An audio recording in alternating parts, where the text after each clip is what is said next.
You're muted. Do they want to separate on their own? If you catch sight of us, I'll Cornell glance. will give you a nod. Well, I'll glance over there, and I'm like, just be home by dark. Robyn nudges you in the back, Benny. She's like, let's get home where it's safe. Let them have whatever they have. That's what I mean. Careful. Hey, why don't you slap a message on somebody? Blanka turns to you. She's bright-eyed and focused. Takes you by the hand. Be safe. You feel the connection. You be safe. I'm fine. She smiles. I pat, or I put a hand behind at the small of Robyn's back, and we continue to walk behind Bjorn, who's kind of teetered. Similarly, right? You feel a partnership of equals where you're both playing a part. You don't feel any romantic assertions either direction, but outward appearances would belie that. You guys stroll down the Wall Avenue back towards your hotel. You're a long block from home.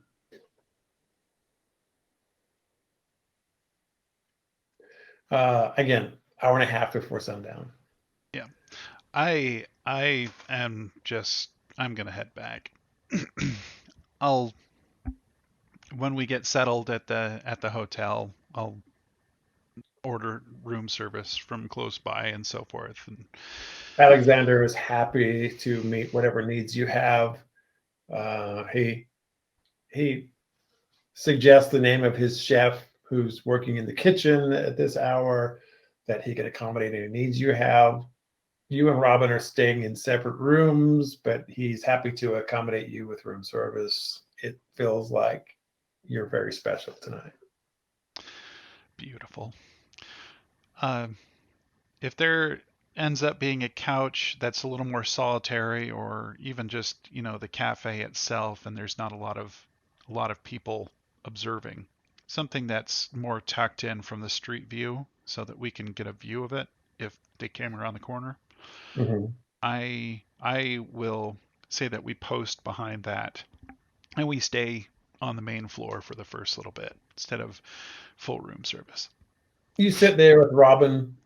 She relaxes as you order some drinks, and you get a little more comfortable.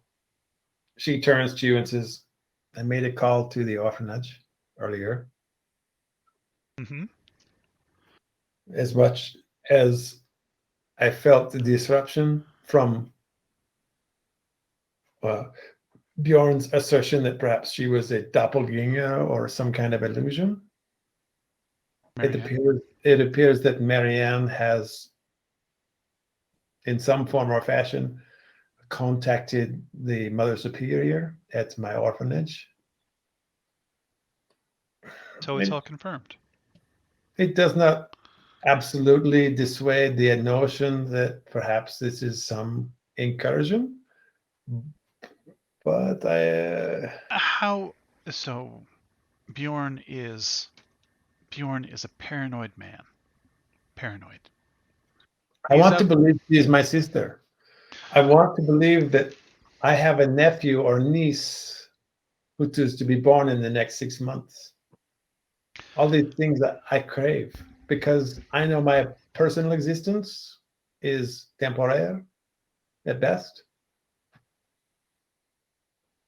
We're all there.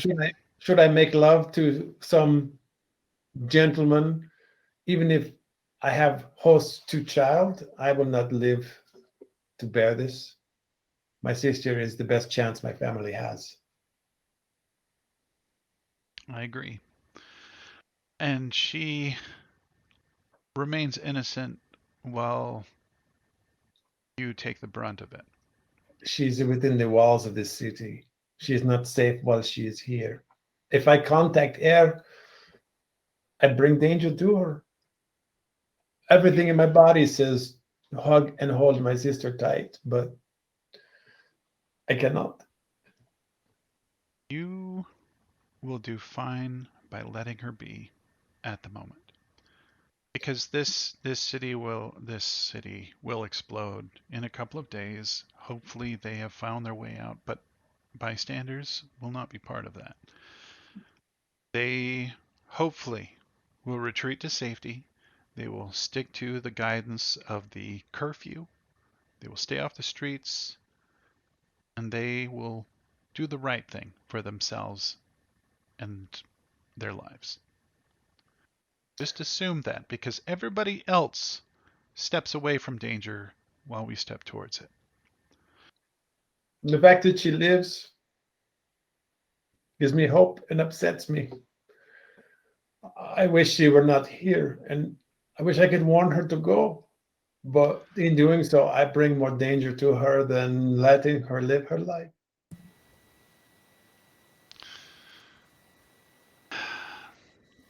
We just have to. We take a risk every day so that other people don't have to. Just The blood prince, he knows not of her. The only danger we bring is in proximity, and that is why I cannot embrace her. yeah, she becomes a liability. You become a liability if she is compromised. She has a husband who has orchards. They will make wine. Mhm. My line will live on, even if I do not. Don't write yourself out just yet. Oh, I my story is long if I can continue to write it. You'll have a moment after this that you can take and visit your sister. Get a proper reintroduction other than a bumping into somebody in the hotel as they leave from an elevator. It's a fortuitous meeting, and I'm glad it happened. I just wish it didn't happen. It puts me at odds with the situation. Makes me worried about what's pension, just civilians. But I risk more on this mission than I have ever risked on any previous. I can see that. The future of my family is in the balance. Well, no, just know that she would have been here regardless of whether we were here or not. And probably the same situation would ensue, but we are here to step in the way of it. So it's best that we are here instead of not. Let's just let them live their life, make their decisions. I'm sure they will make the right ones. She Avoid fumbles all in her purse for a cigarette. You see her trying to strike a light, but the little metal tumbler doesn't seem to oblige. I reach over and take the lighter from her and hold it up. She inhales like it's some kind of a medicine. It sure is. You I walk lean into the back. entrance. You're inside the entrance of the Ibis Hotel. The placid face of the manager and his stable, beautiful platform of a hotel. He smiles. Doesn't really say anything, but you can tell you're home. Nod at him, lift a drink, and just sip and sit in silence. Let Robyn work it out. Robyn sits next to you. You've got a little cafe style table on the inside. The two of you have nurturing drinks you've been carrying around for however many minutes or hours. She's distant, but closer than the two of you have been previously. Robyn has always been kind of an enigma to you. She holds her feelings close, information closer. She feels like an alien interloper in your group.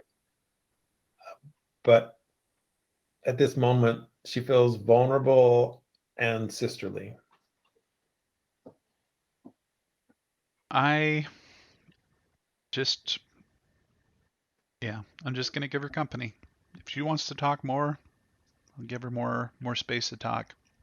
But it's nice just to have a warm body that's just settled, at least as settled as she can be.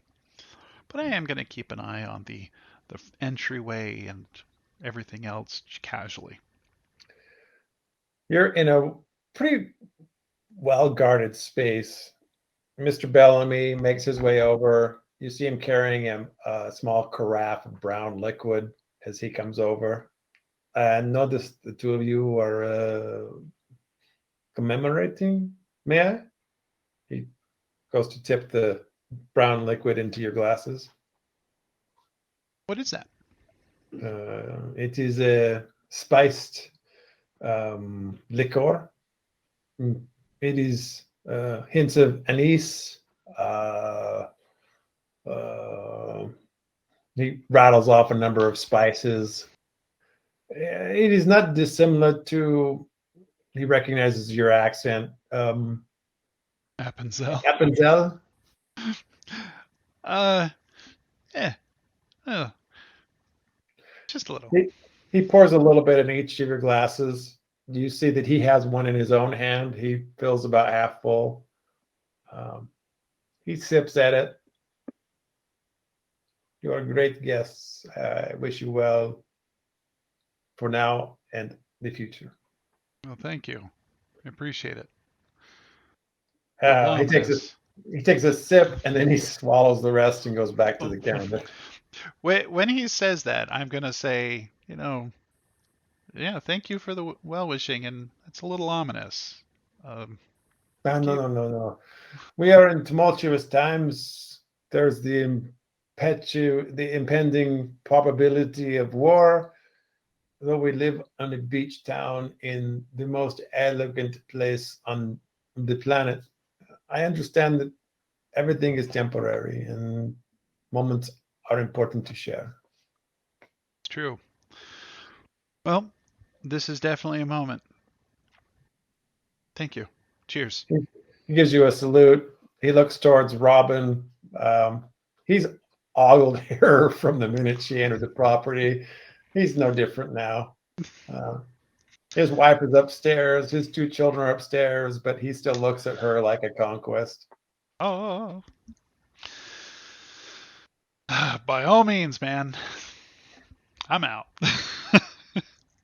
He tips his cap and resumes his position behind the counter.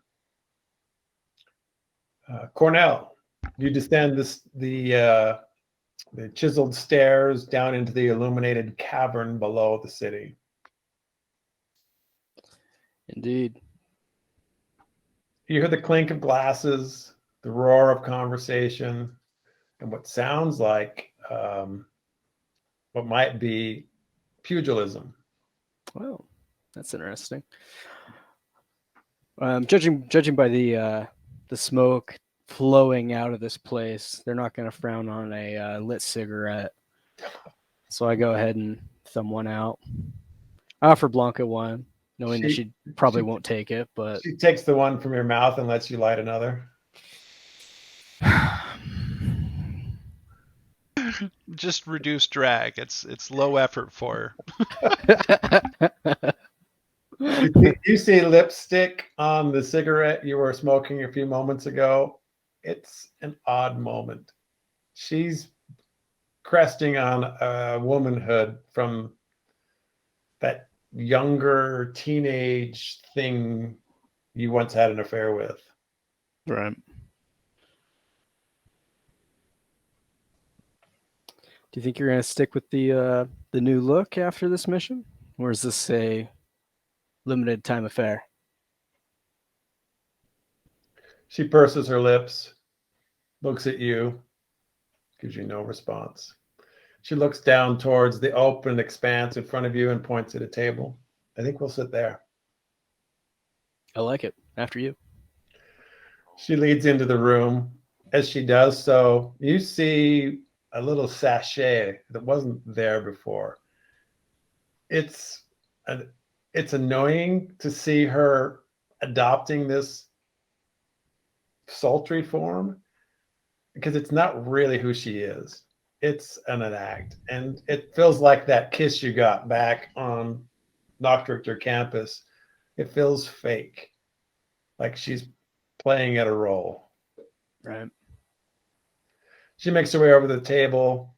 There's a candle burning there. All the tables around you are full. This one's probably recently been vacated. The plates have been pulled. There are a few crumbs that a waiter quickly comes by with a little metal bulldozer and whisks away to prepare your way. You see that there is a raised canvas structure in the distance where there is a great deal of light focused. There's a master of ceremonies at the back of the room who is warming up the room for an impending fight.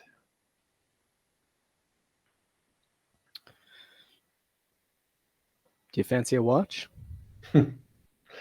She smiles, takes a deep drag on the cigarette, and you see a 1/4 inch melt as she draws deeply. Something on your mind, Blanka? Something you want to share? I am worried about Bjorn. He has used many chemicals and potions to assuage his fears. I am worried that I share his fears. I don't think you have the same crutches he has, though. He is a broken old man who fights to preserve himself. That is not who I am. Not even remotely. I'm sorry to pull you away from the mission into this cellar, but it was a necessary escape. I don't mind at all. Really, it was calling to me. Reminded me of earlier days before all of this.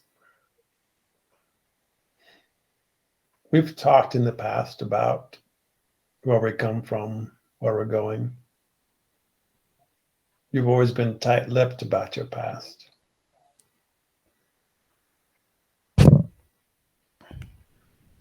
You haven't been the biggest sharer either. I think we're on equal footing there. You know my mother. You know my father. Are you asking if I'll introduce you to my parents when we're done with this? Does that make us even? Were you have parents? I thought you were spawned from chaos. Well, I might call them chaos, but they're out there somewhere. No, Cornell, what I know about you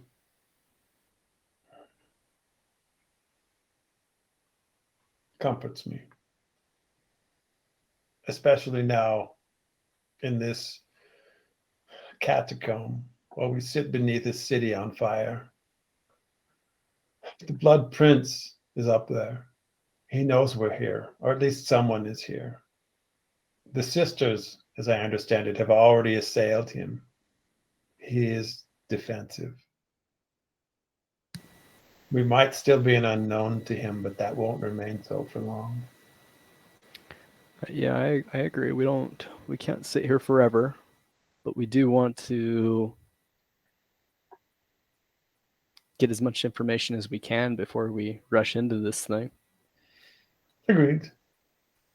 It was strange to me to have my toes in the ocean, looking out at a fantasy on an island in the distance, people playing it in memory of the past. We could all adopt costumes and pretend to be someplace else or someone else or somewhere else. But we're here. Are you looking for an escape? I used to. Are you looking for an escape from here? We can put you on a boat tomorrow. You wouldn't send me away from this. You need me. You're not wrong, but if you needed to go, I'd let you. You would not surrender me to some distant shore. We are here for the Blood Prince.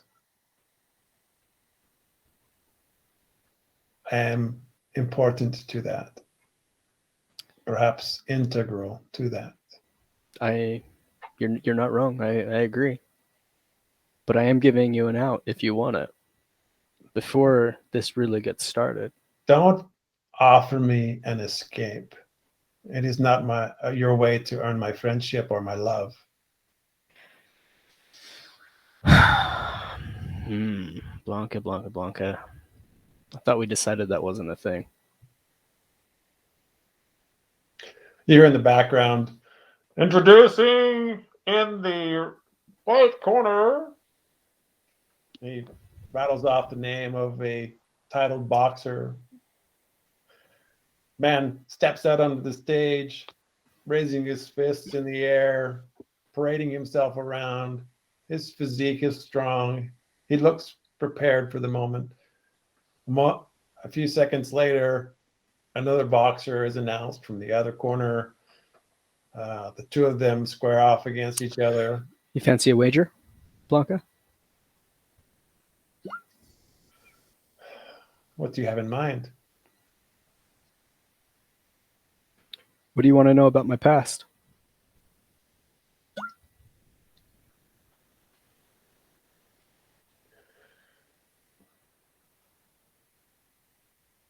We know each other physically. We have endured peril together. But what you have not shared with me is what you love. Beyond people, beyond place. Why? I want to know the why. I will wager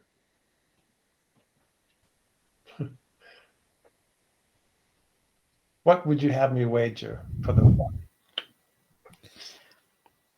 I put up what I'm willing to bet. Put up what you're willing to bet.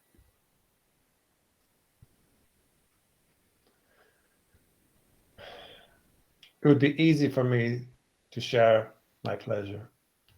We have shared that in the past. I want to be more vulnerable to you than just physical.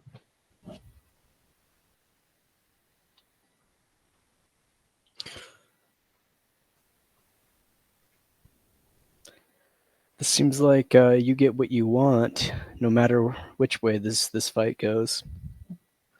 Well played. Do you know me? Sometimes. Even when I lose, I win. I can see that. She slides the empty shot glass towards you. You see her motion towards the server. She snaps her fingers and he arrives a moment later. She points to the glasses. Just the one, all right? We are both drinking, though. Just the one, though, for me. Agreed. Bjorn wants to blow up a boat. I don't think we should, to be honest with you. Why? I don't think I can stop him. Why? It's Echelon's boat, yeah? Perhaps. Contracted or otherwise, yes. They don't know we know about it necessarily. I believe we still have the cloak of anonymity, but not for much longer after today's events. They might know something happened. They don't know it was us, necessarily. But I think you're right. Within a day or two, it'll be fairly clear. I do not know this encounter in great detail. Is it something of note or measure? Well, you know whose spell book that was, yeah? She has a particular handwriting, but I am unaware of the individual. Fleur. Paige Segal. Hmm. I open up the notepad that Bjorn handed off to me with her journal, her notes in it, and I slide it across the table to Blanka. You see a recognition on her face. I read the report. This was one of the first operations for Bjorn and Benny. There should be a few bloody fingerprints, big old hammy fingerprints on that notepad. I like that. There is. Just to add a little more gravity to that prop. Was it just the one mission that you guys encountered her? Yes. No. Actually, no. We've seen her twice. Yeah, I could have sworn it was more than one. We've seen her twice, but that first one was the one we kind of made a name for ourselves. Was Cornell in either of those missions? No, it was a solo mission with Monica Granger. The first one was. The second one, I think, was the Shirley Temple mission, but I'm not sure. Mm-hmm. But she was hidden in the crowd, and it was only Bjorn who actually saw her after he lit the fire to the back of the theater. Typical. Anyway. They've had one or two encounters with this Fleur. She's focused on the fire. I think Bjorn took it personal to see her again. I'm glad he sees me as a friend. I'm glad he tolerates me. I believe you have earned a measure of respect from our Norman companion. I'll take it. I'll take that measure. You might need to spend it at a future date, so do not discard it. That's a valuable currency. Very valuable. As much as I chide him and antagonize him, I recognize he is the scariest among us. He's a force. Which is why I don't think I can stop him from blowing up that boat if he wants to. It's going to happen if he wants it to happen. There's talk of me being team lead, but choices are made in the moment. As mission lead, he will follow your instruction. He is an honorable man. Oh, I'm not questioning his honor, not even remotely. But when the time comes, in the moment, if he wants to blow up that boat, he will blow up that boat, one way or the other. You're not wrong. So she reaches over to the glass that's just been served to the two of you. The volatility? Sorry, what did you say? Volatility? I'm hesitant to raise a glass to that, but if I am the source of the danger, perhaps it is a good thing. There's too much going on this island to guarantee that. To the death of the Blood Prince. That I can raise a glass to.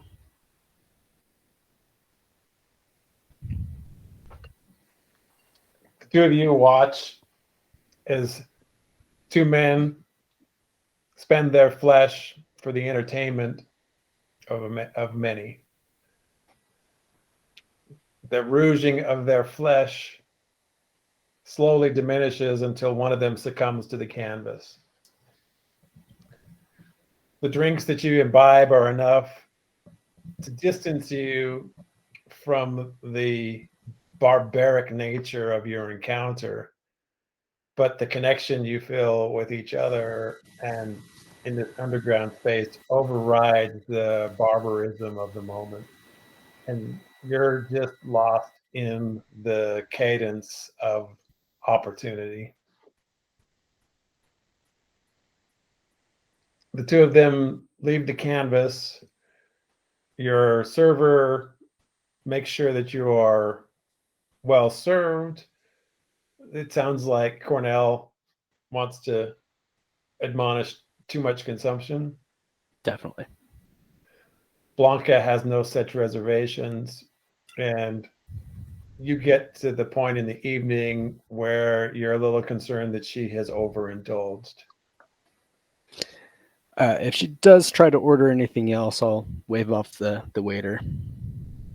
He acknowledges your presence and collects the glasses from the table.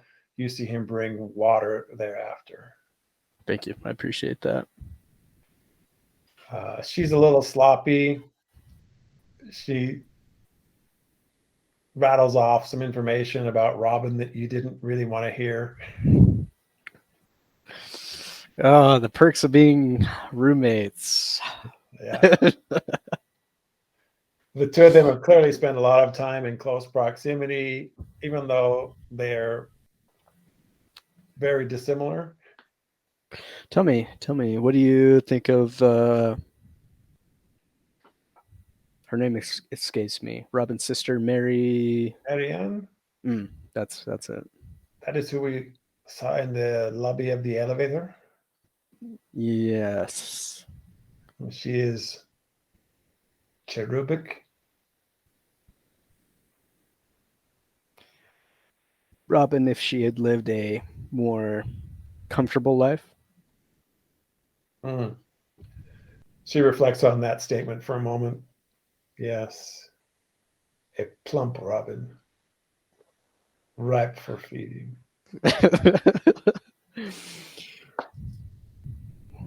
I think we have figured out Bjorn's taste, though. He clearly takes to Robyn and not Marianne.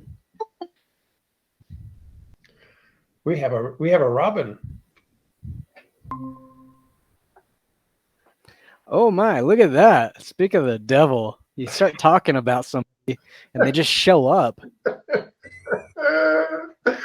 What exactly are you talking about? You've not been tracking this conversation? No, impossible. You have arrived at an opportune moment. Where's John? John dismissed himself about 10 minutes ago. He's on pain beds from oral surgery and he's taking an early evening. Oh. 40 minutes ago. It's been that long? Yeah. You're right. He left at 10 o'clock. You're right. Maybe 5 after or so, but yeah. Dude.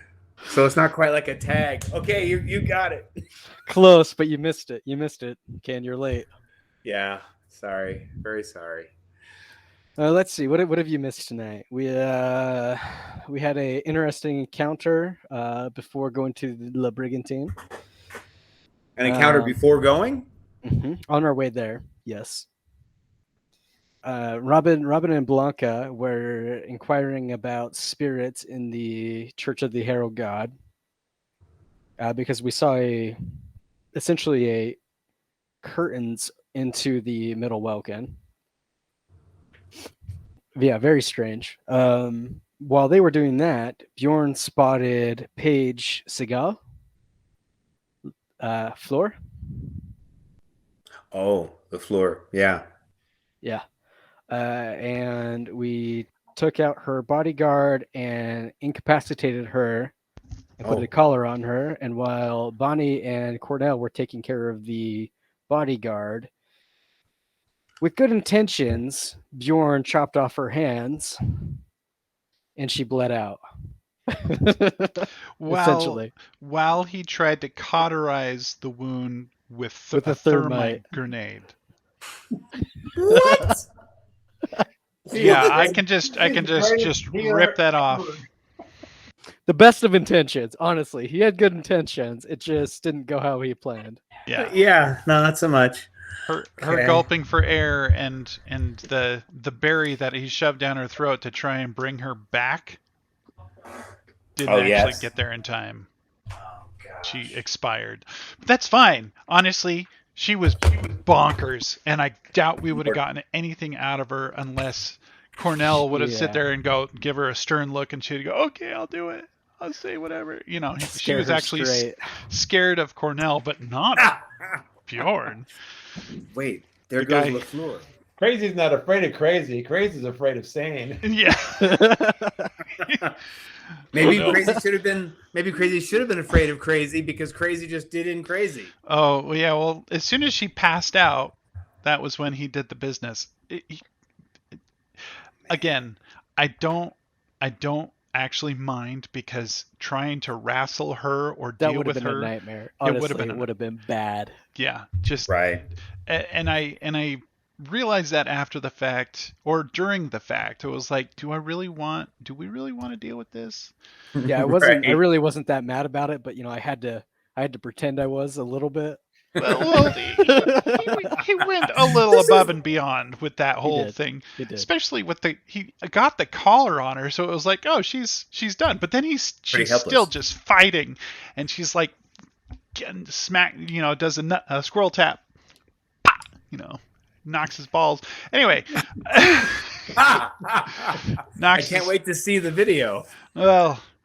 She just kept going, and she was swinging until the end, and so he just, he didn't just chop off her hands. He almost sawed them off, considering he was using little hatchets to do it. Wow, it was brutal. That's kind of Cornell dark. I'm not gonna. Well, anyways. No, that's totally Bjorn dark. Well, Cornell is a surgeon. Who made the comment? Was it Bonnie about cutting people's throats, and then I was like Cornell? Yeah, just a single stroke with that scissor blade, just one shot. Right. Yeah. Oh, all right. Sorry, Cornell. I realize we are talking about something you've actually done. Mm-hmm. If only we had a lightsaber, then it could have cauterized the wound at the same. Just no.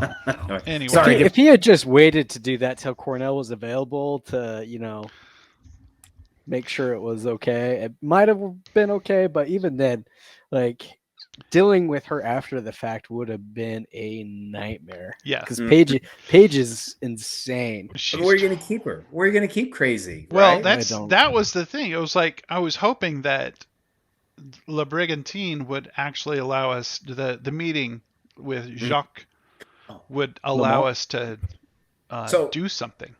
All of that happened essentially before La Brigantine, or yes. Sorry. Yes, before La Brigantine. Wow. Okay. We then went to the meeting after stashing the bodies. So, two guards and LaFleur. One guard. Okay. And they were completely unaware. They had no idea. Whatever you guys said she was casting at must have been more of a detection. Must have been something more. I think she spotted Bjorn. Okay. She may not have recognized Bjorn, but she spotted somebody was at the car. She seemed to be doing something in his direction, but she was extremely surprised when he showed up right next to her. Well, it might have been that it was Bjorn, because she hadn't seen him in, a year? Yeah. Last time she saw him, she was trying to throw fireballs into his car, into his taxi. She tried to do a mind manipulation on him, and Bjorn thought it was Monica. Oh, and yeah, Monica right. was he was pissed at Monica that's because right, of that. He's never forgiven Monica. Yeah, he's never forgiven her for something she never did. She never did? She took the glass the hammer broke the window out, hitting Bjorn once, and he did a ton of damage. He got up to the door and hit it. And then Monica took the glass shards and shot him out and attacked either Fleur or I don't think it was. No, it was the hammer. Got So him do in we the all face. ceremonially like tear Rip the out the Yeah. page out of our book. So that's Monica. No, this is No, that's the Paige. floor. Oh, that's her. Oh, okay. Yeah, that is I can her. see why he confused them because I mean, just add a bit more of a smirk and Yeah, they're okay. Yeah, They're similar. similar. but yeah, You know. LaFleur Anyways, had these we golden had our eyes. we had our All meeting, Gallic wenches are the same, you know. right? Right, Robin?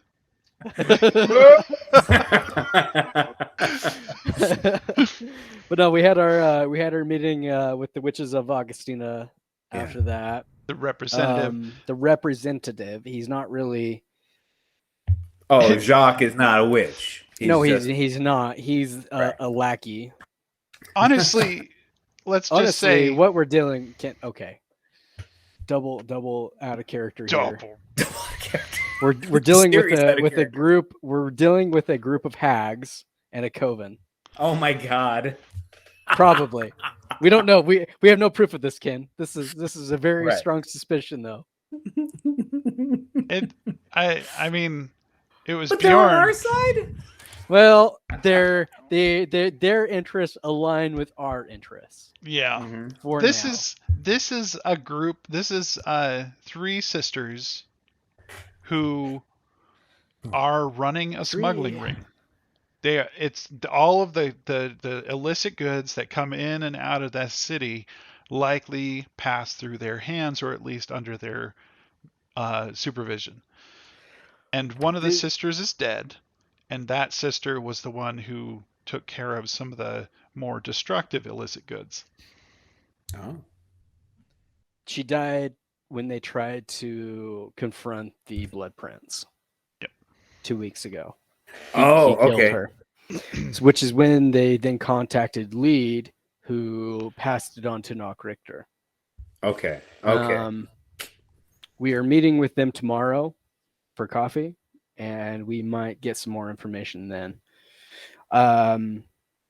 The reason, again, I don't think Cornell would have the knowledge to know this, but the reason why Mike says Hag's Coven is when asked if they were wizards or witches or what they were, the response was they are connected to magic. And then there's 3 sisters. There's 3 of them. One of them died. And they're really, really, really busy. But at the same time, it's a mission of vengeance, but they're really busy. So it's like, okay, what are you? Where are we in this? And I guarantee we're not being hung out to dry directly, but we are a weapon, not necessarily. We are definitely being used to an extent, which is fine as long as it doesn't interfere with our goals. Yeah. That's kind of where I'm at right now. The other notable thing is Anya, the sister who was killed, was raised by the other 2 sisters. However, that went poorly, and she is now the one killing people. Oh. Lady Usher is Anya. She's the one who's adapted the form of Lady Usher. Or not just the name. Well, not necessarily. People are just blaming it on Lady Usher. Okay. But Anya is the one doing the killing. Okay. Her spirit, anyways. Right. Ugh. So, but why random young people? She's just preying on people she views as vulnerable or hostile. She apparently, from across the veil, sees everybody as somebody who hates her. So who knows? Maybe I could talk to her. No, talk her into invite her to dinner. Hey, ask we could her just chill out if here. She's free. Hey, are you single? I am chained. Does that mean single? I'm not. What are you doing Friday night? Looking for a date. A great little place down by the waterfront. Yeah. Don't worry about the smell. The body that we left there is he's pretty fresh still. Oh, that's so bad. But there's the other aspect of it. We actually saw the the ghostly trails of a weak spot in the Vale, weak spot between plains, near the Harrowed God Church. So I'm sure it's the Harrowed God that's doing this. Oh, really? You think so? No, I'm kidding. Okay, what? I just, giving Robin a hard time. But Yeah, I gotcha. the tracers that look like Of smoke, ghosts. and it looked like a curtain being parted and seeing something moving on the other side, and creatures seem to be moving back and forth through that. And we didn't bring a testimeter. We did. Yeah, we do. Well, you always do, but this was just at the time Robyn and Blanka at the Church of the Harrowed God. Is that what? They went to the church after this. Yeah, we were walking towards the church at the time because we knew where the different points of impact were, because 2 deaths had occurred earlier. Okay. And we were investigating the weak spots as we were just walking around town. And like where there had been attacks, kind of like, let's check out that area. Yeah. Oh, okay, yeah. There was one other spot that we didn't get to, and that was where somebody ran away from the woman who was floating with the scissors or the blades in her hands. So, yeah, there's probably a few spots out there, and it would be interesting to see if there was a regular cadence at where she shows up. And we can verify that because the testimeter does even peg not into the yellow, but green. You can see the healed spots, but as soon as we got into the yellow, that's when we started seeing the kind of warbling of the world. Inside the church, or you're saying the church? Outside. Just outside. Which is why we sent Robyn and Blanka in to talk to them about possible reasons for all the apparitions we possibly saw on the other side. If there was like a mass grave nearby or a cemetery or something like that. We're just looking for information, but they didn't really get any that I'm aware of. But I think that pretty much sums it up. I'm sure there was stuff we missed because it's been 5 hours. Yeah, outside of getting into town. Oh, that's right. We roused Bjorn, got him out. He was grumpy, but he looked like he was dead. His lips weren't quite blue, but they were pale when we saw him last. But I roused him. Yeah, Robyn was watching over him just to be on the safe side while you guys went to the first meetup. We ended up going as an entire group. We roused them and everybody was there. Ah, okay. Yeah. He was a thing. It was a good thing too because we had that encounter. Yeah. Mm-hmm. So he's really good on morphine. He's more stable. Morphine is an old trick for him.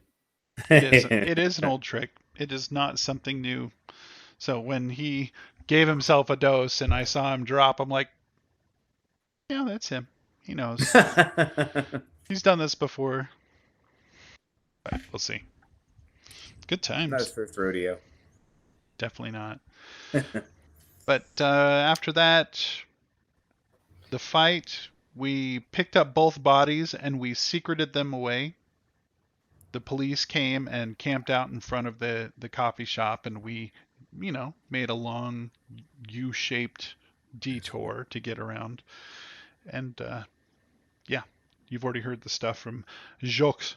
Now, we did surrender a ton of information to somebody who we couldn't exactly verify other than the fact that we know who they are, or he knew who we were as we approached.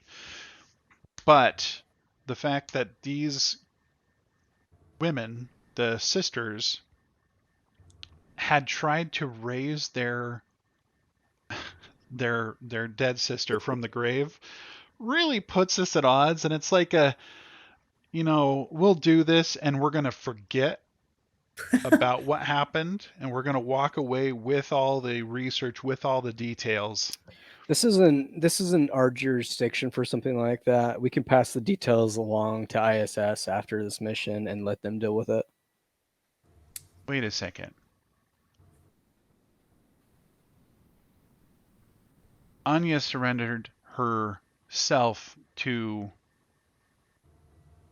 I was gone during this bit. I was taking the dog out. I might Yeah. have missed something here. Tell me. No. He's got something that he needs to take off site. He's got something that is probably a body. Well, Something that we knew it was something physical. But what if it is the sister? Wait. We're talking about Jacques. Mm, No, who you're saying? Sorry, had to- Jacques was talking about the sisters and how they Mhm. are mourning her death Right. and loss. But Anya's one of the death, things that was mentioned was her essence, or she gave up herself, her power to the Blood Prince. is that And how he described it? It was the I missed way that he part. phrased it. It was the way he phrased it that made it sound like, wait a second. What if she does have inherent magical qualities, as Bjorn suggested from his folklore research or whatever else? That would be very interesting, and it would track with a lot of the other thing. Oh shoot, Cornell doesn't know. Well, mission reports. He would know some of this. Of what? It's hard playing two different characters sometimes. Are you trying to think about the reports of like JoJo's group or what? Yeah, JoJo's group versus what would have been in a report versus what would have not been in a report. Well, I think we all know what Lodwig's goal is, right? Right. Bring him back. Bring Blood Prince back to. No. No, Yeah. total goal. Oh yeah, end game goal. Right. I don't think that we as characters know. Well, I think we do. I mean, don't we? You I think the other group does. we know what. Yeah. I mean, we know what the Yellow Kingdom and what the chaos it is, like what their goal is. But Is this not something this group knows? Keith? I know meta. Well, of course you know it meta, but the other group has. We never saw the ingredient list. We have not directly participated in stopping the ingredients from being gathered. Oh, see, the other group has. Yes. Don't know what you're talking about. That mission to Ampha was where we learned it, I think. Yeah. Cool. I mean, any mission report? Oh. I don't know. I don't know. It might be spoilers. Would it be in a mission report, Keith? Yeah. Oh yeah. Is the mission report out yet? I mean, I don't know. Is this? Yeah, the mission report was last October, so it's shit. We're 7 months past. Okay, what was in said report? The goal of that mission was to prevent Echelon from taking possession of was it a wyvern? Wyvern? Yeah. Which is one of the ingredients. And I don't think Nock Richter knew this much earlier than that mission, but putting two and two together, they realized that a wyvern, among other things that have been captured by Echelon, are possible ingredients to the recipe to lichdom. Oh shit! Unfortunately, John's books just go right to that. They do. Just run right to it. He's not nearly as subtle. You're like, build the story. What's going? Anyway, it was a great drop right at the end of the book, but yes. Okay. I think we had figured it out. Maybe not in game, but meta. We had figured it out just prior to the John's book coming out, so it wasn't a spoiler for us. Cool. Yeah. No. Yeah. Yeah, oh, no, we'd figured it out probably 3 months prior with I think so. because of the spider venom arsenic thing, the endless night logo. Yep. Was, Well, was a and big tie into the that. moon moth the moon moth. was The moon moth and those two, I think, were the tip off that we had. Yeah, the recipe is on the book. Right. Wait, where's the wyvern part? It's a partial recipe. We've got the moon moth. We've got the arsenic. Vampire blood.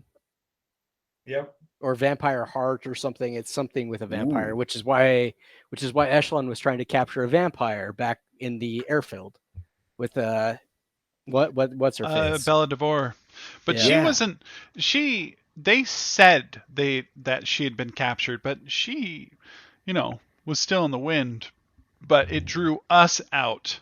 She hadn't been captured, but a cohort had. But she dealt with the cohort. She killed him She did.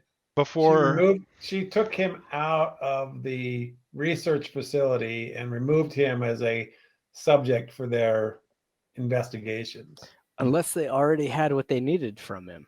which is possible. Wait 1 second. You said a vampire blood or a vampire heart?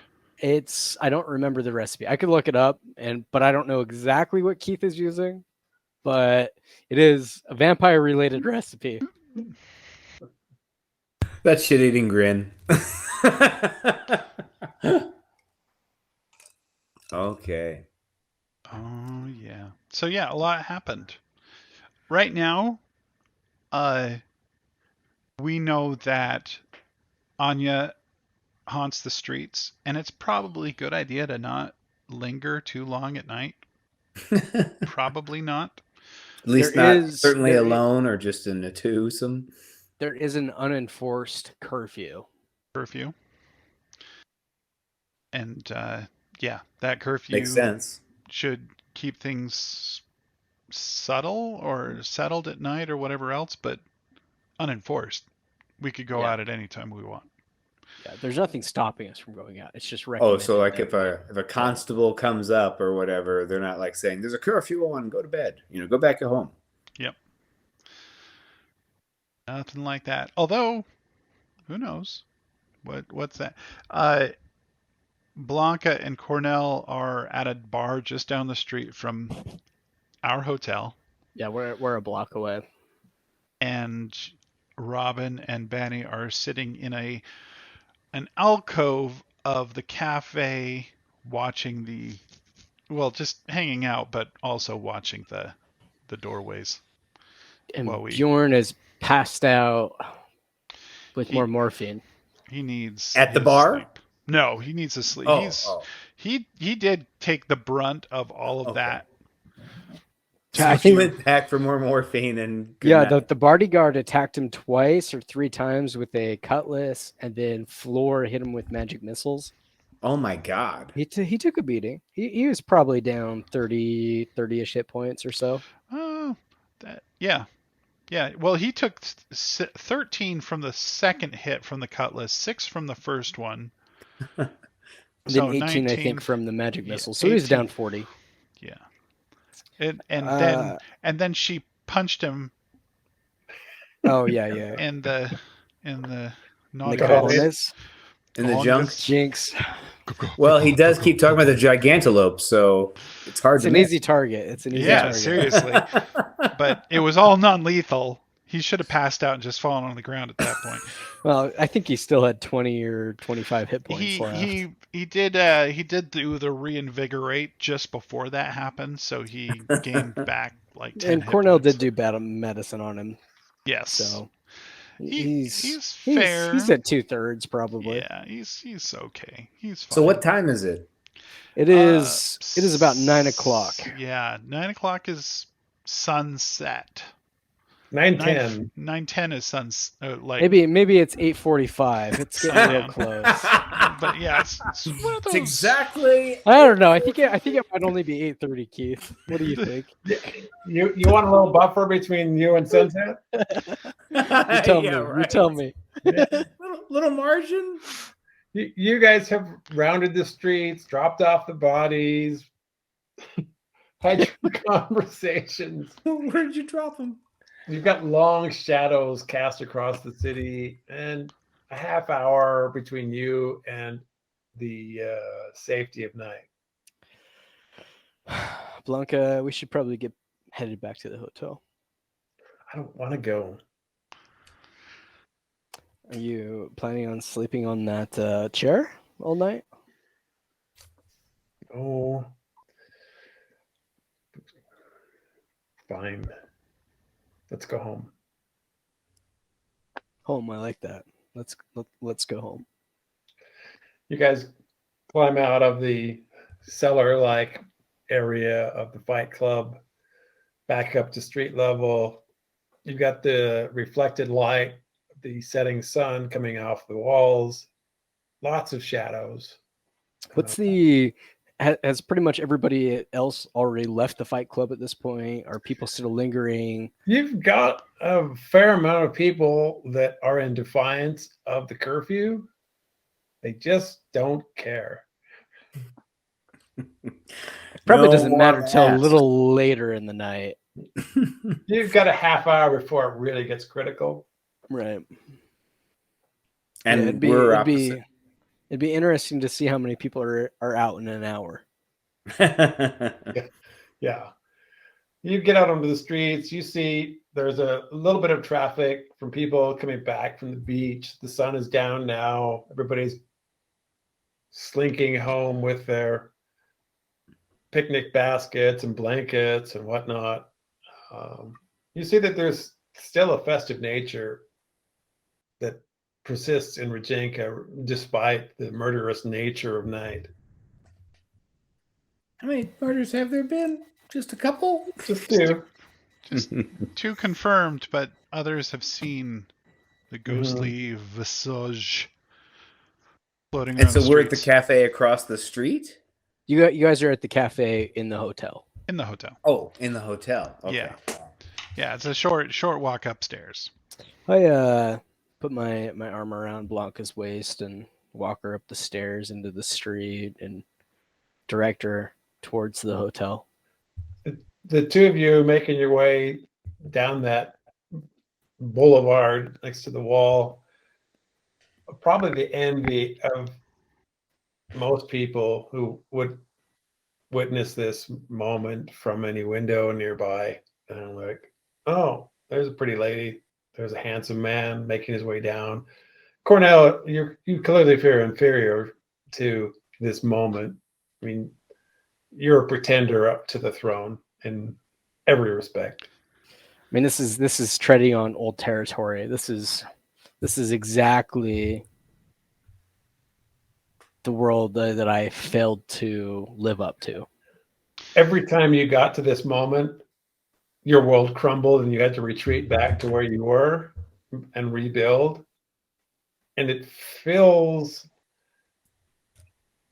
fragile, but Blanka feels real.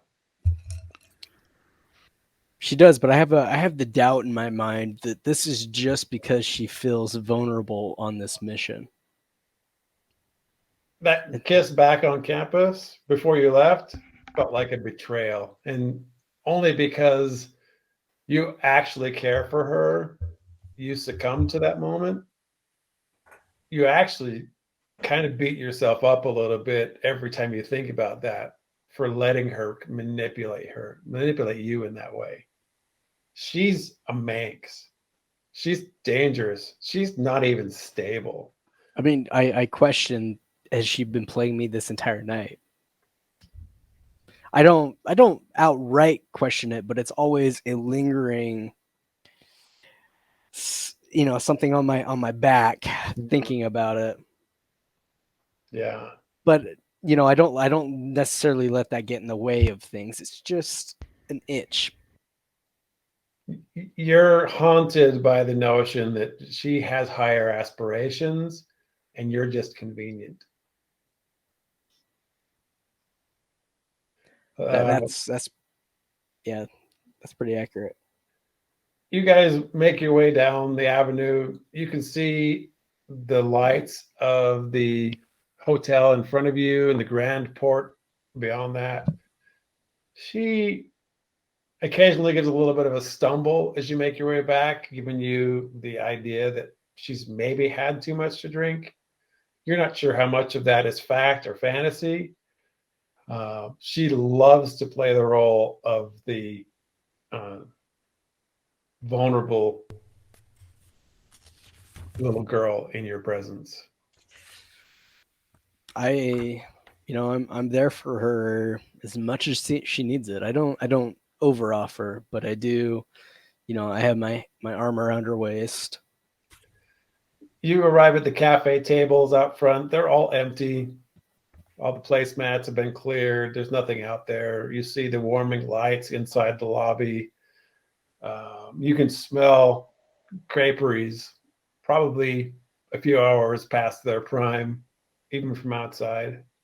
The sun's got another vulnerable 45 minutes before it sets, but it is fairly dark in the city. Is this bakery still open? You look inside, you see there's an attendant behind the creperie counter. I knock on the glass and kind of give a half wave. They wave back. You push into the lobby. Mhm.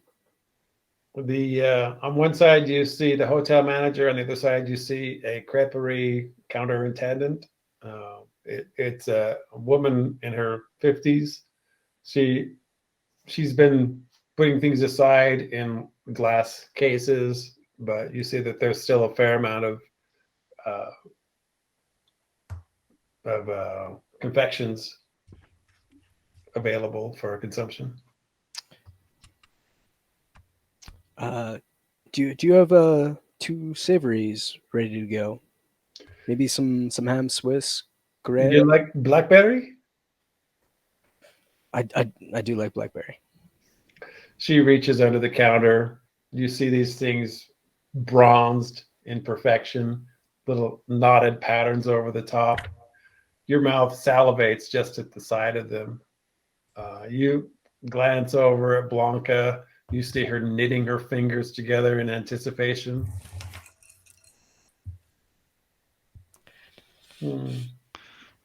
Three. I glance over at Blanka. Split the third. Yeah, she starts fumbling in her clutch. She's a little. I still have my arm around her waist and I kind of just pat her hip. I've got this. I pull my wallet out of my jacket. Her bony structure is well known to you. You find a hip bone in there, and 3 fingers settle on that, and old memories rush back at you. You know that there are hotel rooms above you that could send you to a night of bliss. That's a previous life, though. We're just being comfortable. Friends with benefits. We're just being comfortable. The lady on the other side of the counter uses some waxed paper to hand you these beautiful confections. Is there a little table nearby or anything? There are half dozen tables in your vicinity. I escort Blanca over to one, and she drops into them unceremoniously. It's, at about this time, I'm sure you guys have emerged into our viewpoint. Probably see us tucked in the corner over there. There's a good chance. There's a good chance of that. I like to see her head bobbing around when she hits the table, though. Yeah. Blanca's got a full bobblehead rolling right now. She's over consumed. I'll just sit there quietly, just watching. I start in on my crepe and set the other 2 on the table there for her to reach for. She pulls the butter knives from the table, and you see her saw into them, making these micro wedges into the confection.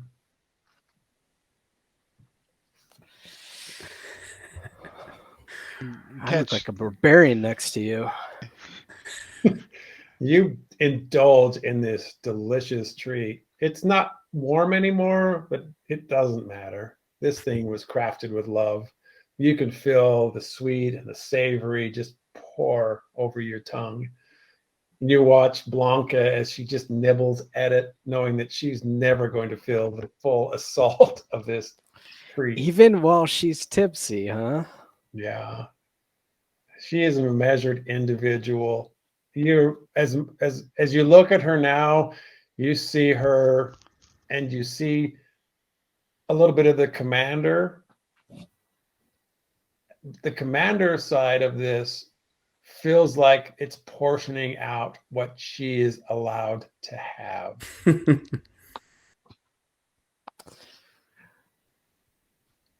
I finish my crepe, and then I cut the third one in half, take my half, and slide the other half towards her, even while she's still working on her first one. And then I take a very, very, very slow nibble of my half. And Her then look and see what she does.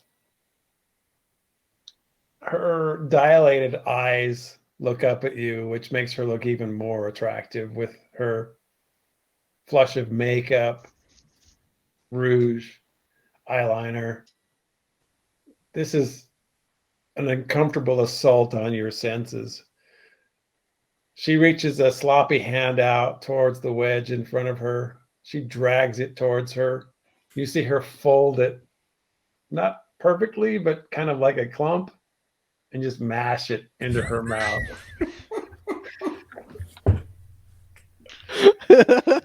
No. Does she still have the carefully measured slices in front of her from the first one? They're still on the plate in front of her.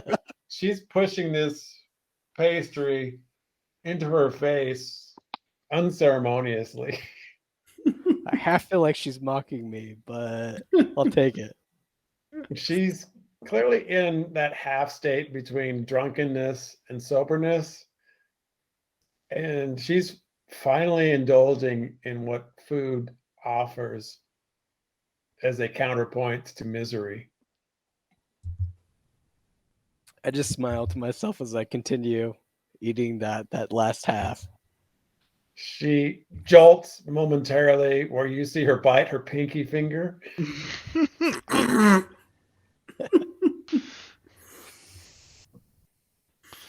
Benny, you're across the room watching this whole thing unfold. Kind of an uncle's aplomb. You're like, Blanka's finally eating something. Yeah, I just got a grin on my face. I mean, Cornell has seen me. I acknowledged him and, just waved. And it's likely Blanka has no idea that we're back there. And Robyn's sitting there with, we're sitting with drinks. But yeah. Cappuccino. Not at this hour. Bad idea. But yeah, just seeing this happen, it's like I've never seen her eat that much at once. I'm just good on him. Good on him for getting that going. She might double her weight. Yeah. Off of one crepe. Oh. One half of a crepe. One half. Hey, that's between me and Banny. If that happened, she would be a healthy individual. I do want to go to the desk and make a phone call before it gets too late. Robyn, you made your phone call earlier in the evening. Okay, thanks. You talked to the Mother Superior back at the orphanage. She was surprised to get a phone call from you. She inquired at great expense where you are. How are you doing? Fine in Burgundia. That's not important right now. But yeah, I was inquiring whether my sister Marianne had inquired about me. She was happy to hear that you're curious about your sister and that you guys are having some kind of a reunion, but she's stretching your coins. And even though Banny handed you a bushel of coins. This just goes on the room charge. I'm at the front desk, is what I'm picturing. Nobody's doing this at a pay Well, phone. there's a payphone in the lobby, and that's how your sick. international calls go. And you're feeding coins into this thing, and it feels like a bottomless pit. Bag of holding comes to mind. But the straightforward question of whether she asked about me isn't answered. That's really what I'm. Mother Superior finally answers your questions after you've dug deep into your purse, and she affirms that your sister or someone claiming to be your sister had inquired about you, and the timetable lines up with what you heard from Marianne. You see, disconnected. That'll be 5,000 liras. Son of a bitch. Checking the change drawer, seeing if there's anything left. Dust comes out. Okay, thanks. The bushel of coins that Banny had afforded you are down to just a few that you can rub together. I'll be rubbing them while we're watching Blanka then. The idea that your sister's story feels legitimate is a nice counterpoint to what Bjorn had offered up in his paranoia. And the idea that your sister has a husband, has a child on the way, and there's a future for the family. I mean, it restores my faith in life. I mean, I'm kind of like Banny after he got to see his woman again. Sorry, I'm not going to say anything crude. My bride. Yes, your bride. Once you saw your blushing bride, tee-hee. I mean, again, the way that he felt elated again and human, that she is walking and acting much more like lively and bubblier than you've seen her because of that. Yeah. Your paws are sweating. Oh, I'm kidding. No, not her. Sorry, I was just talking about my moment, my experience, but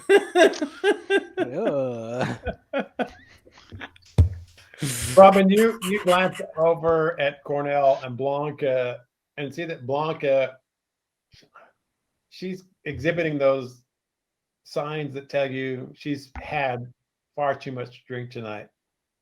I need to save her before she does something she would regret, or Cornell could Cornell, regret. you didn't see her consume a great deal of alcohol tonight.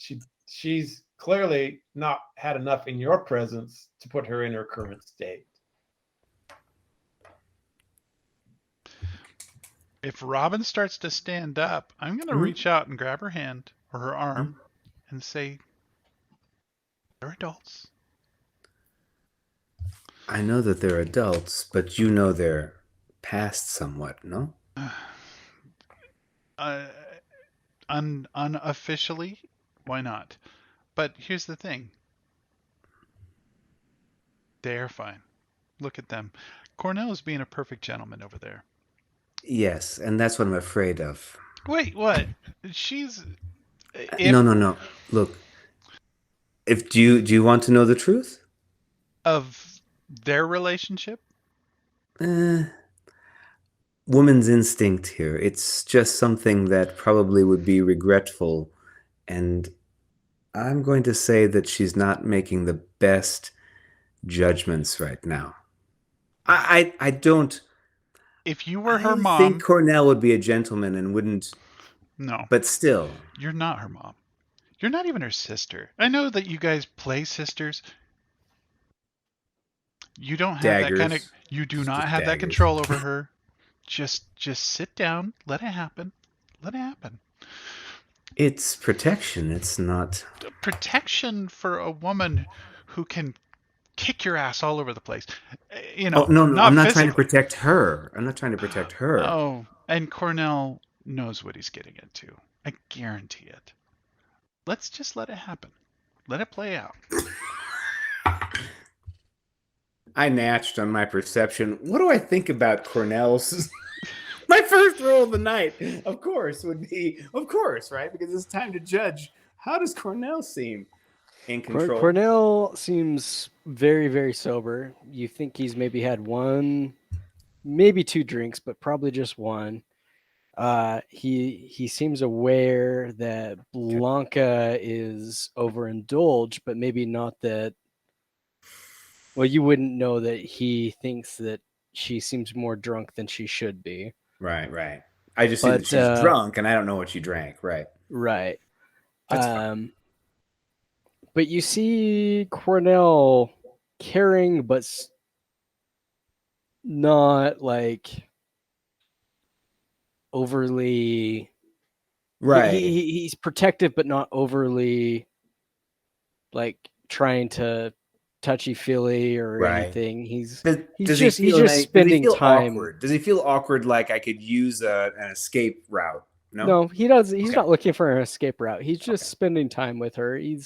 But he's not in a rush. He's just, if she's drunk, that's fine. It's not a problem. It's just time with Blanka. He doesn't get time with Blanka very often.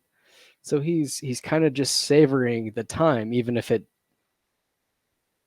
I don't know, he seems okay with the moment. Okay. I exhale softly. You're right. Never mind. I go back to sit. I'd order a drink, but I don't think I need another one. I think I need aspirin. If they have aspirin. I don't have that. I have a pink berry. Do you want a pink berry? I don't know. Will it get rid of a headache and make it so that I don't feel like I just got... I didn't get hurt. Everybody else did. I just came up and hugged a woman. I actually should probably give that to Bjorn. It's the last one, I think. Oh, he had one. He squandered it. So I wasn't there, or I watched. You were in the Hero God. It was just Cornell, Bonnie, and Bjorn. Yeah, Okay. You probably don't know any of... I mean, we haven't disclosed anything about the experience with the girls. Cornell we were sitting here drinking. You might have shared something like, I don't know, we killed LaFleur. Yeah, well, Cornell just shared that with Blanka. There's a good chance Bonnie shared that with Robyn. It's gently, though, not the not details. the details. Yeah, exactly. Mm-hmm. I can take it. as Cornell finishes his crepe, how much he took his time finishing that last half. How has Blanka done on the half she smashed into her mouth and the remaining half she was carefully cutting? It's all over her face. The blackberries that make up the filling of that creperie are spread across her face like some kind of Joker makeup. Cornell, I reach for a spare napkin there on the table and fold it in half and then pass it over to her. You wipe her face? I pass it to her. She is a capable adult. Is she? At times. She grabs at it. You see her pursing her lips and kissing the napkin, doing nothing to the damage that is on her face from the berry assault. And she sets it back on the table. She just smiles at you, and you just see berries on her cheeks. Oh, Blanka. You missed a little bit. Do you want me to get it for you? No. Okay. It's just a little bit right here. She puts both hands on the table in front of you and pushes up from the stool. You hear the scrape of the chair as she stands up, belligerent.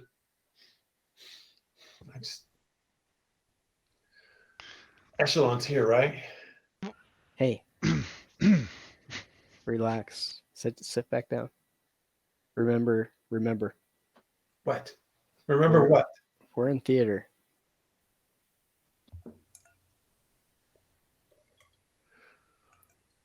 You still can't quite calculate when she got so drunk. She is beyond the few drinks you've seen her consume.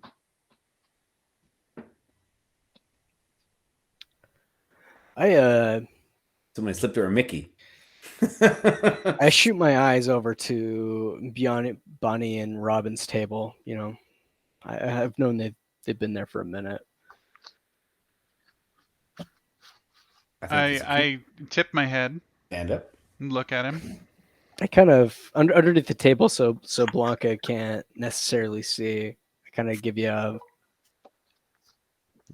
Robin stands first. She was still itching. Yeah. Has probably like a tenth of a glass of red wine where she was debating whether she was going to get anything, and then walks over with it casually with Banny, I assume. Yeah, I'm just gonna take a seat at the table. Oh, saw you here. Just Bonsoir, bonsoir. I'll sit next to Cornell. She can sit next to Blanka. Yeah, to Blanka. And I'm gonna lean over to Cornell. What's going on? She is way more drunk than she should be. She had 3 shots at the bar. Something is going on. I reach over and how you doing? To Blanka, and I put my hand on her head. She waves it away like you're being a petulant older brother. No, I just want to feel your head. Just, get past her hand and put my hand to her head. See I'll if give you an feels assist warm.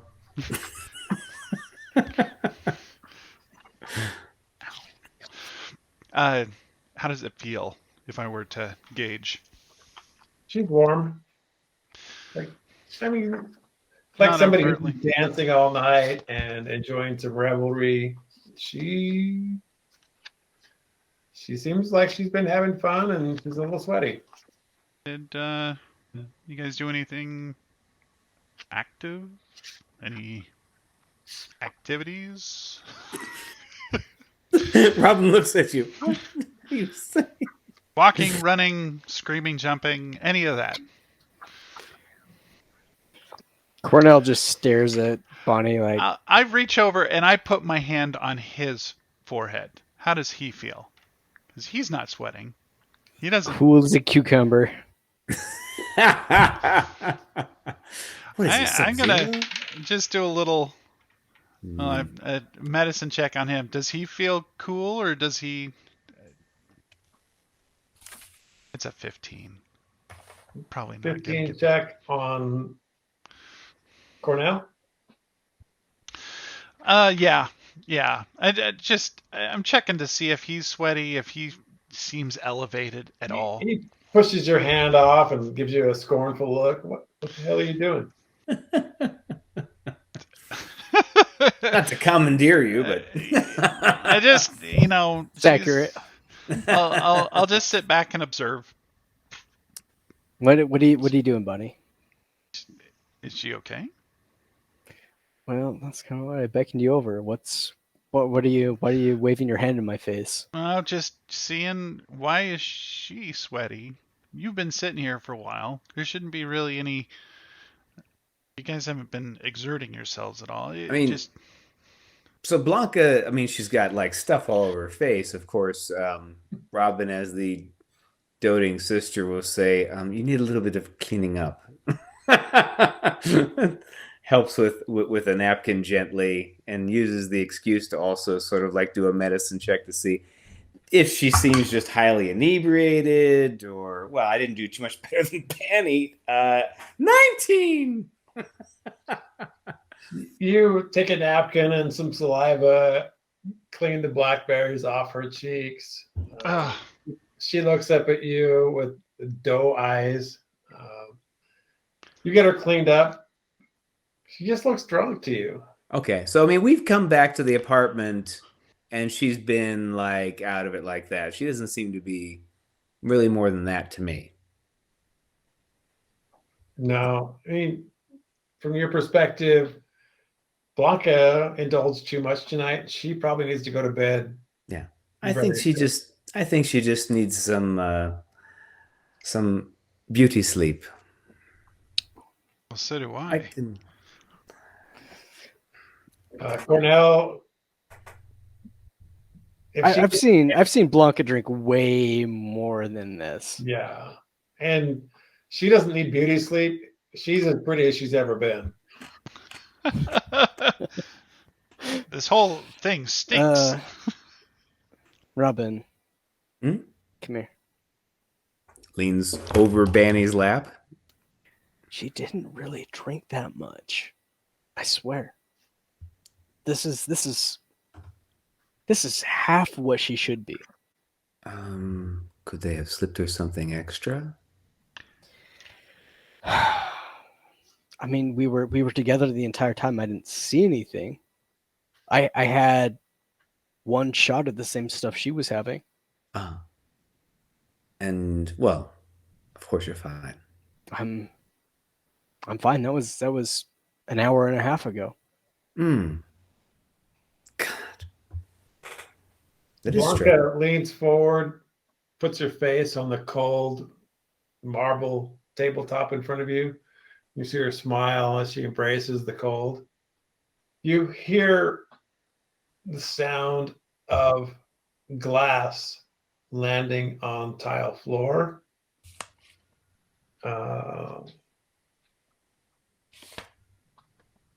Alexander? Banny, Yeah? what's your armor class? My Oh, armor you class mean is like- 26. The two of you, Robyn and Cornell, you see Banny sit up straight, looks like he's about to break out into laughter, and then you see the front of his shirt turn red. Benny, you take a bullet wound for Oh no. 14 points of damage, bleed 1. All you heard was a little tink of glass from the exterior. I clutch my chest and say, "Get to the stairway now." Well, I'm grabbing Blanka, who's like just laying her head down, and I'm grabbing her and taking her under the table with me. She surrenders to your control almost immediately. She's not the captain of her own ship at the moment. I'm going to go on in a gut and go into my purse and dig out my 1 mint leaf. Maybe it's not a curse. I have no idea, but I'm going to stuff it into her mouth and tell her to chew it. She bites your finger as you jam it into her mouth. No, eat this. There's no time. Ow. You retract the limb before she bites it off. Cornell, you see Banny, and you see the tile floor behind him, just in this mist of reds where the bullet had passed cleanly through him. I saw a very similar scene earlier this afternoon. I know what's happening, right? Mm-hmm. Oh, you did. You provided that. Well, I provided the scene. I shoot my eyes towards the glass. What do I see? You're in an illuminated cafe. I don't see anything. It's black. It's black outside. All you can see a little hole where the glass has been shattered. Is it full glass walls? Are there pillars? What do I have like in the entryway? So the front of the shop has 2 large arch-shaped windows. Each of them has doors entering into it. Each side, by contrast, is covered in stone. So if you can, it's a triangular shape of the building, kind of working its way out from the lobby. If you can break the plane of those front windows, get some cover, whatever assailant outside won't have line of sight on you. Well, really what I'm asking is there cover in the archway of the doorway? or is that pure glass? If you get closer to it, there are 2 sections that could be used that have stone cover. I go towards the archway then. I'm looking to get too close to his point of view so he's still focused on the table. You slide across the floor and butt up against the granite sections that divide the 2 arched windows. Stand, move, draw the Ragnar.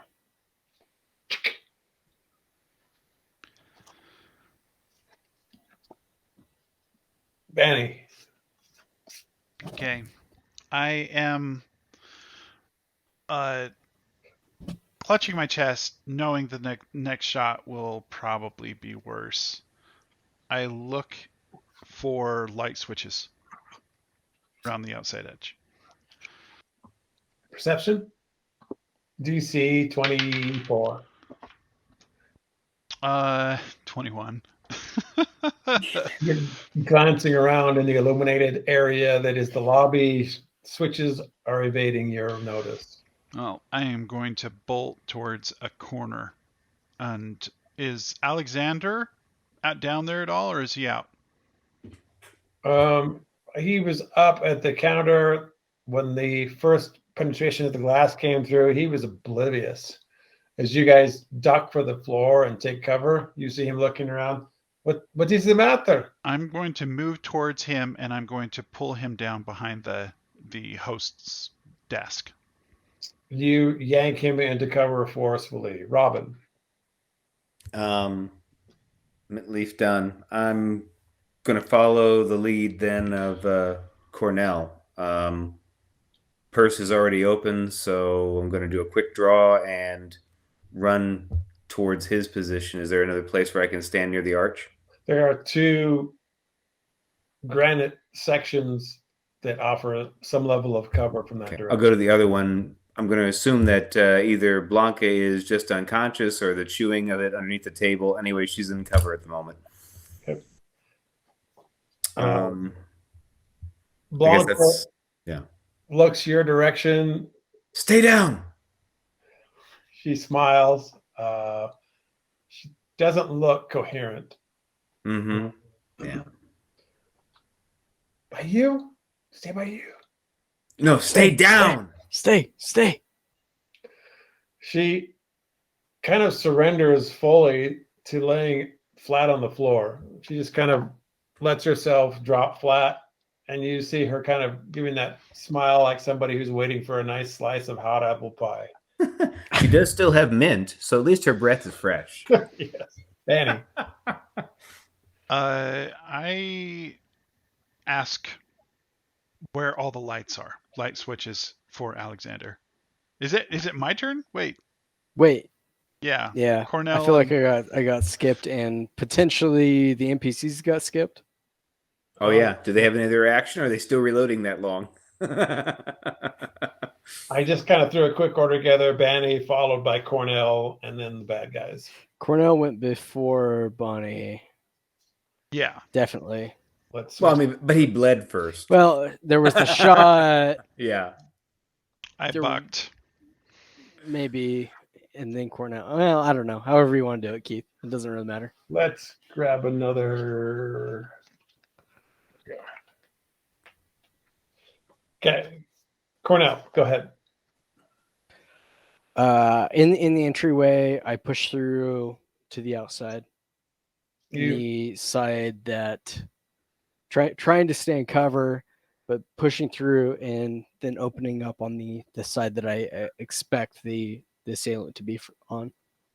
So you push out the front doors. There's in front of you a large 5-story building on the left, the grand portico on the right, and a broad open lane in front of you.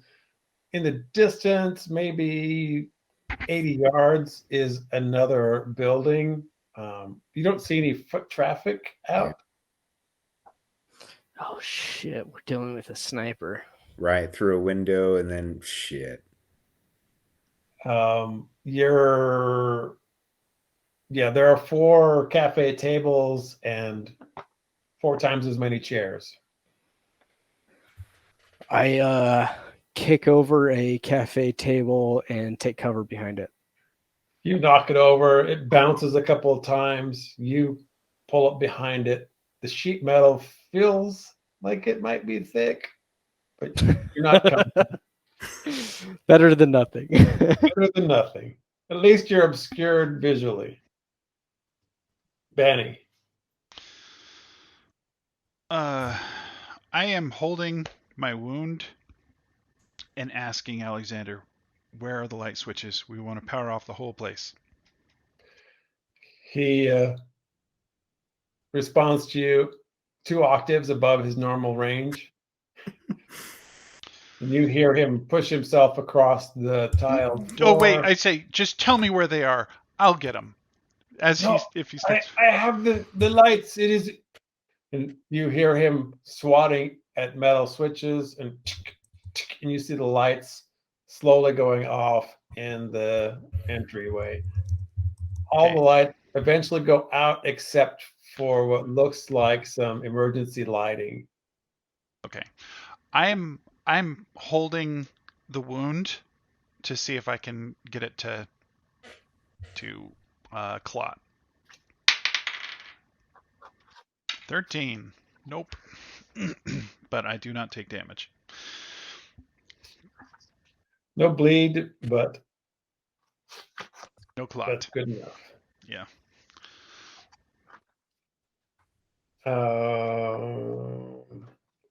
Okay. Cornell.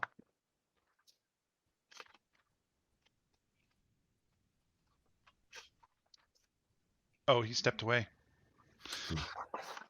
Wait, is Robyn? Cornell went already. I think it's Robyn. Well, it's not Cornell's turn. He's just the target. Oh. So much for the the table sheet metal.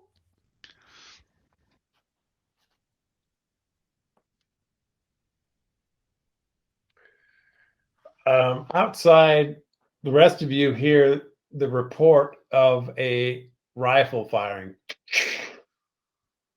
So we can That's what hear I it. want to key in on. That's what I want to key in on. Cornell, you see the table you've taken shelter behind. A hole opens up in it. And what's your armor class? 24. You feel an impact strike you. You're not sure if it's in the back or the shoulder, but it passes through a significant amount of tissue. With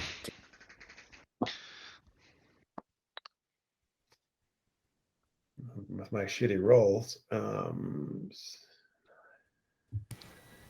feel like I should have higher AC than that, but I don't. I feel like I should have. You see the hole punch out in the market table that you've laid over, and you feel a bullet graze across your shoulder and down through the muscle tissue of your right flank for 13 points of damage. Jeez. Oof. Again, him saying shitty rolls on that just... Yeah. Just a little. Just a little.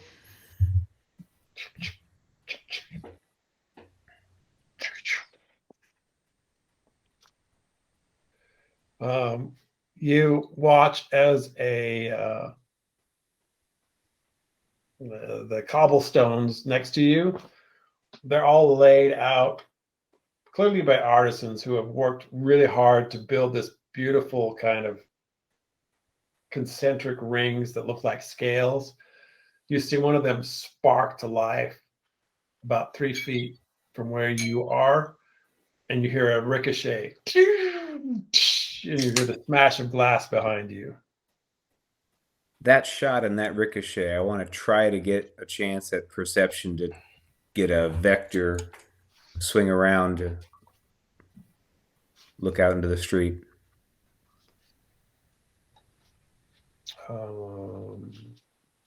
Is it to the north or to the west? Northwest. Glad you asked.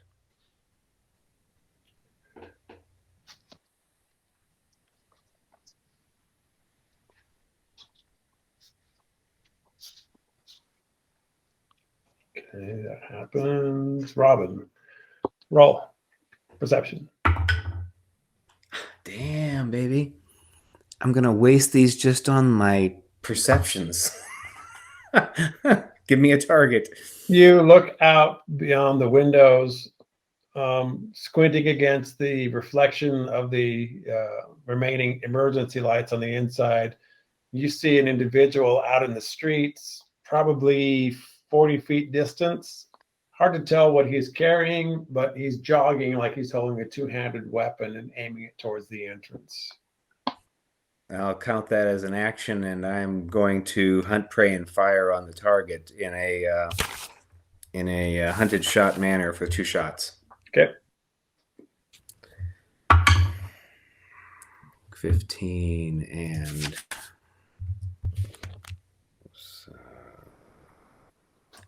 that's 33 on the first shot attempt.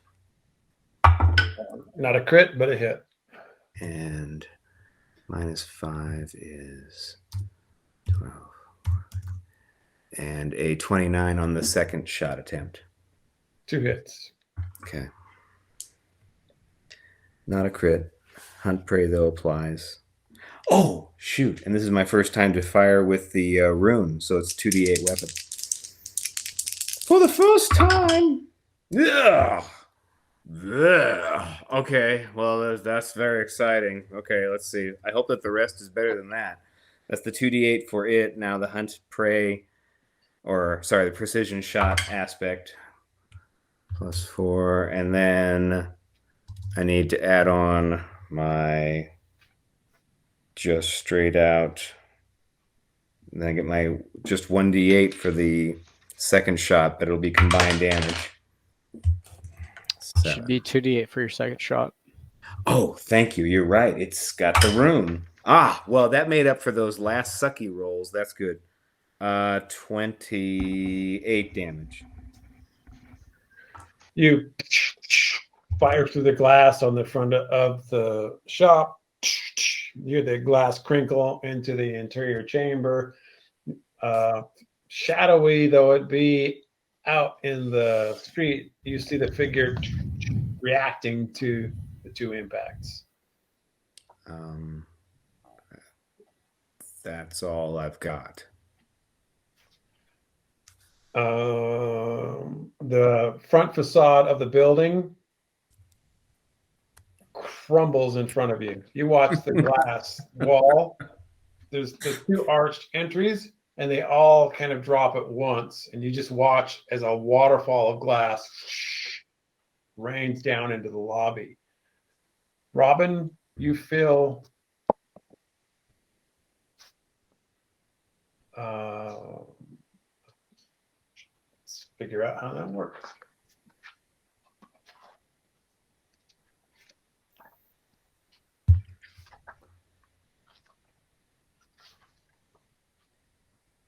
Everybody in the lobby needs a reflex save. Sorry, it's high caliber. I do love my reflex. Being behind the counter or the desk or anything like that. What about Alexander? Anybody behind the counters gets a +2. Okay. Yeah. Well, best of luck, Alexander. I got the 30. I got a 34. So 36 with the +2. Nice. Yeah, I rolled well there. 33 for Robin.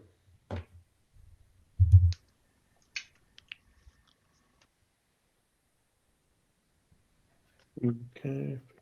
Cornell? That's not the total. What's that? Cornell is not in the lobby. Oh. Good for Cornell.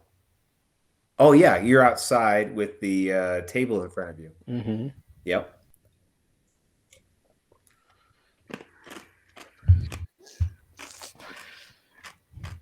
Are you guys good with playing past the next 3 minutes?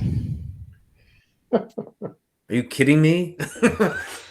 Well, I need to know. I need to know if I'm pouring more bourbon or not. I'm here.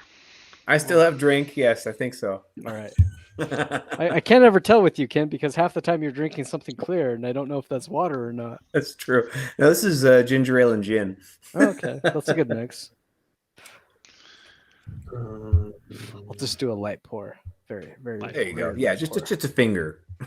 No, that's like half a finger. Did you flip me off?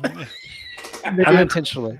Let's have a finger right The there. curtain of glass Oh. falls in front of you. You hear it punching through the desk counter, through the cafe tables on the inner side. Robyn and Danny, you take 24 points of damage. A success is a critical success. Critical success? Yeah. If it's a success, we're it's a evasion. critical success. Oh, Yeah. then you take 11 points of damage. Okay, we'll take that. I think Alexander's dead.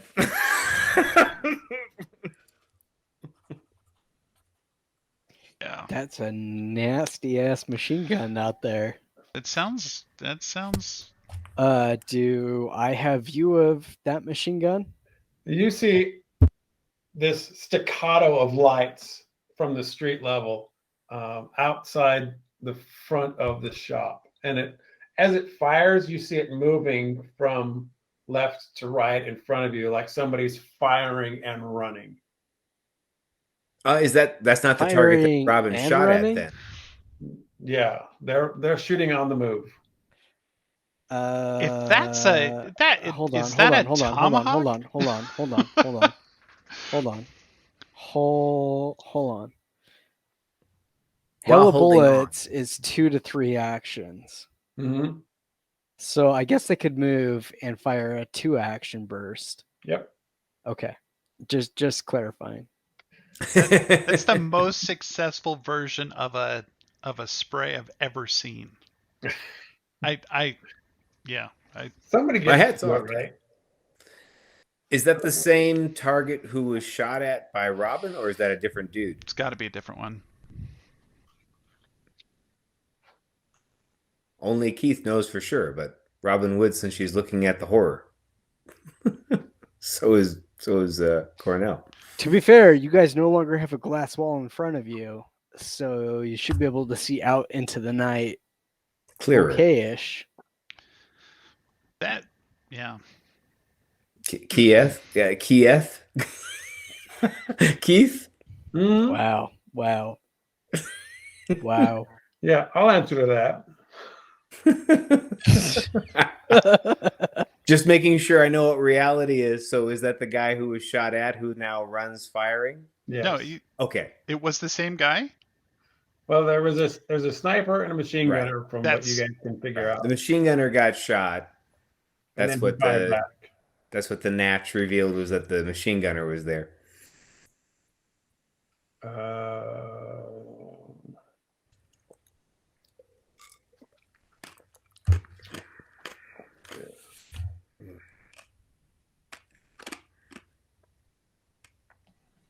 Cornell, your turn. So I very clearly saw the machine gunner. Yeah. You heard the rapport as it rang out in front of you. You're guessing he's probably 15, 20 feet in front of you at best behind the table. And I'm judging from where that shot just shot me from, the building in front of me elevated.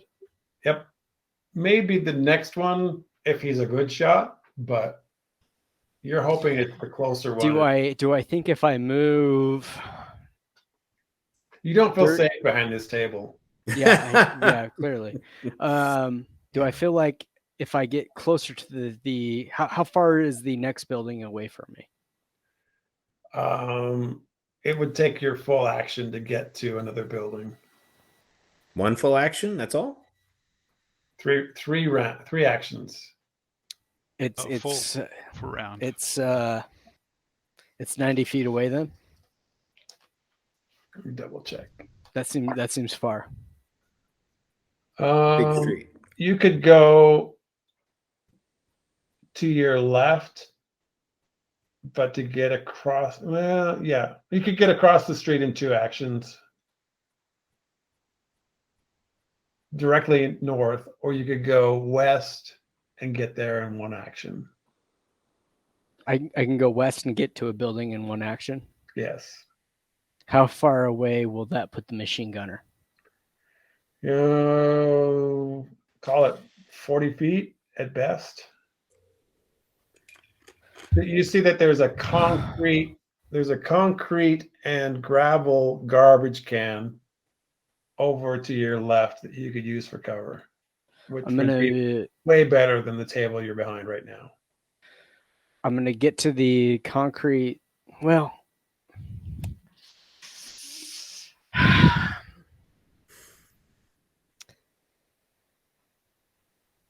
this is the one downside to this scenario. This is a very very tactical combat that you have for us. Hmm. And I'm visualizing. The one we did earlier tonight 100% worked. This one is much more tactical, I feel. Do you have a you did show us a rough diagram. Can you give us a rough diagram so I can kind of get a feel for what I'm actually dealing with? I don't want to move away from where I actually want to move. Zoom in on this map, Keith. He can do a quick scribble. Do a quick scribble. He can I throw can't one get up. much closer on this map. It doesn't allow me to zoom any further. Really? Do a quick scribble like you did before. That'll be enough to give me what I want. What I'm gonna do is this. Nah, straight but to you gotta position. go over. You gotta go Yeah. over. There you go. Yeah.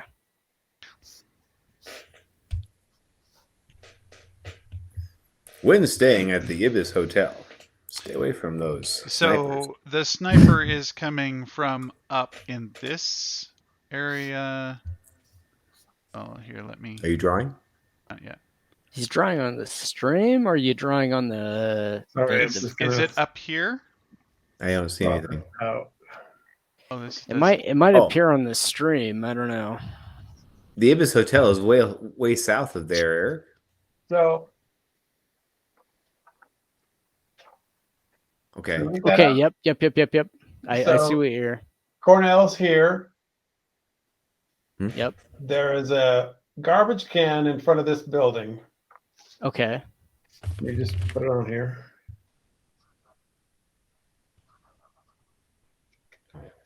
Call it the little Oh. dot. Where's the machine gunner, and where's the suspected direction of sniper fire? I don't want you to tell me where the sniper is. Give me the rough direction of sniper fire. So machine gunner has got an M. The 2 arrows indicate the potential direction of the. Okay. Oh, and that dot is Okay. Yeah. Okay, fantastic. Yeah, I just didn't want to be moving away from where. Yeah, okay, perfect. Yeah, I will move to that dumpster with the 1 action. How far away is he from me? At this point, 40 feet, you said? The machine gunner? Yeah. Yeah, it's about 40 feet.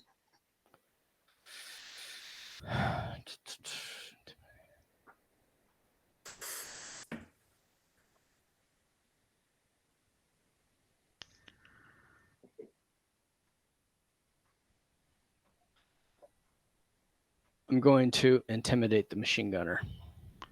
My goodness. Gotta be. Are you scrolling, Banny? I mean, Eric? Yeah. Well, Danny. Yeah, he is. I'm just. Go down. There you go. Yeah. Right on the Ibis Hotel is where we're focused. Right.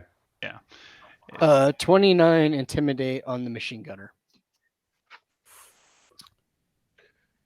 That goes against his willpower.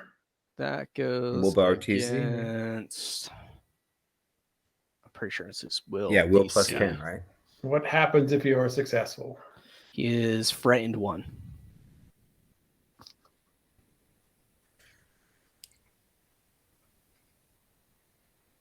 And he knows his mom did not love him. Okay. He is frightened. You feel like you've successfully bullied whatever man is out there with a machine gun near sunset. I attack. 25. He's flat-footed as well. Hit. He's flat-footed, so -2 AC. Still just a hit? I guess so. Just a hit. 12 plus 4 is 16 damage.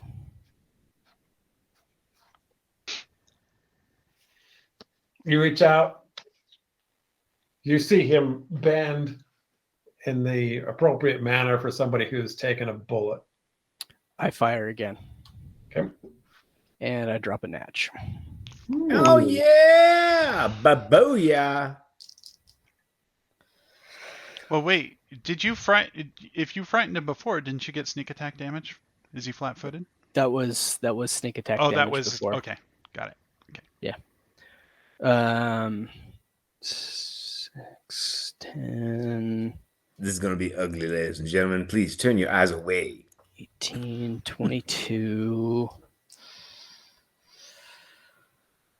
31.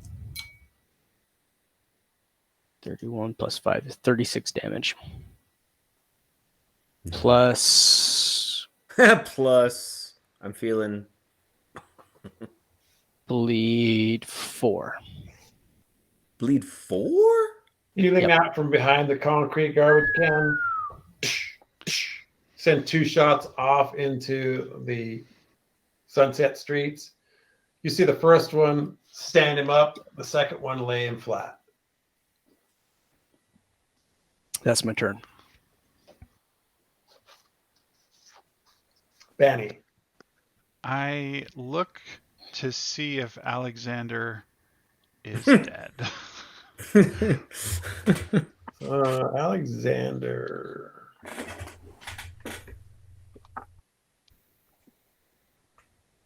I don't know if he made a save. I don't know.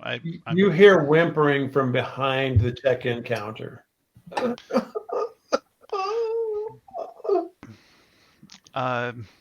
I look to see if I can perceive where he's at. There's a painting just behind the check-in counter. Looks like maybe an ancestral painting of a forefather. Sounds like it's coming from directly below that. Okay. He's probably does he sound in pain or does he sound like he's afraid?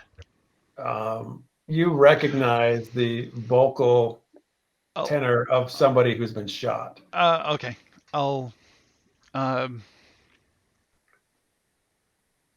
it. I really do have other things to do. I also have I am going to rifle through my bag and pull out a Chiron bar, and I'm going to move to where he's at, and I'm going to break one off and hand it to him. Take this. Are you running, crawling? I hear shots still happening outside. I hear of a silenced shot. Yep. We hear the report of Machine Robyn. gun. Do I hear the clamor of a machine gun hit the ground or anything like that? Yeah, probably what it sounds like. Teeth or skull striking cobblestone. Lovely. That's a distinct sound. Yeah. Okay. I scramble over to him. I'm basically I'm holding low but moving towards him. And I break off a Chiron bar and I put it in his mouth. Just shove it in his mouth if I can see him. You spend 2 actions getting into proximity to him, and your last action feeding him a Chiron bar. Yeah. He's laying on his back. You see he's clutching a wound. Looks like a grazing wound, but he's bleeding nonetheless. Just stay down. Oh, Immobile. What's happening? Just He's blubbering. This has never happened to him. because I did that, I take another point. I think I'm going to grab that berry and jam it in my mouth because that's going to be a lot more beneficial than a freaking. Anyway. I know, right? The last sweet berry.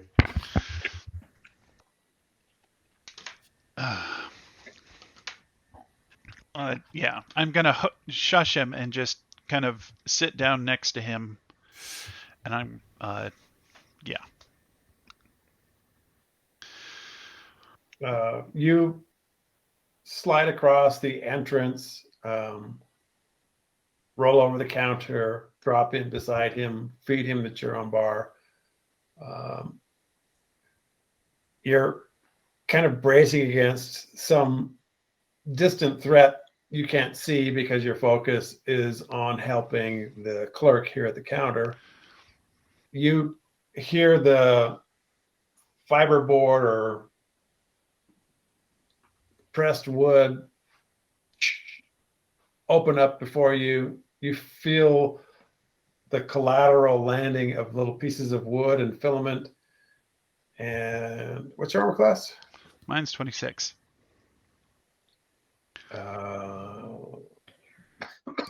Real quick, how are you getting to 26? Because I feel like mine should be higher. I am an expert armor class proficient, which brings me up to proficiency 12. Yeah, proficiency 12, and then you got your dex. Dex plus 4, so 26 base 10. Oh, okay. You have a higher proficiency than me. Okay. Okay, so maybe I shouldn't have a higher one. I just feel like I should have a higher one because right now you really.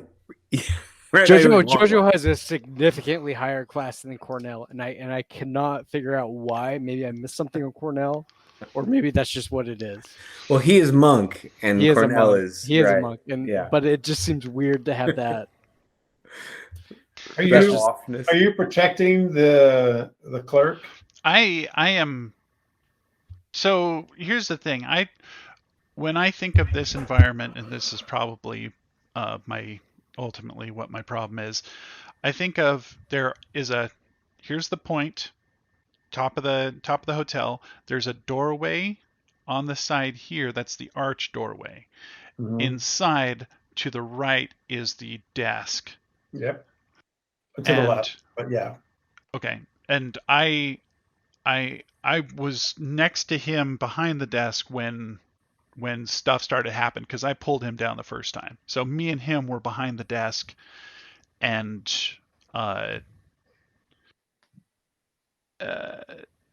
gunfire went off. I evaded, but still got hit, and he got hit as well. Fed him a Chiron bar, and I still feel like there's a solid wall behind us and the desk in front of us.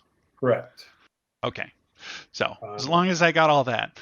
The desk in front of you, you see a hole form a little piece of light. You feel your shoulder throw back like you've been punched. 17 points of damage. You protected the clerk from that damage by absorbing it yourself. Okay. Now, does that mean that it's from this side of because there's the grand port, and they're shooting from the grand port area? Coming from that direction through the front windows of the Ibis Hotel.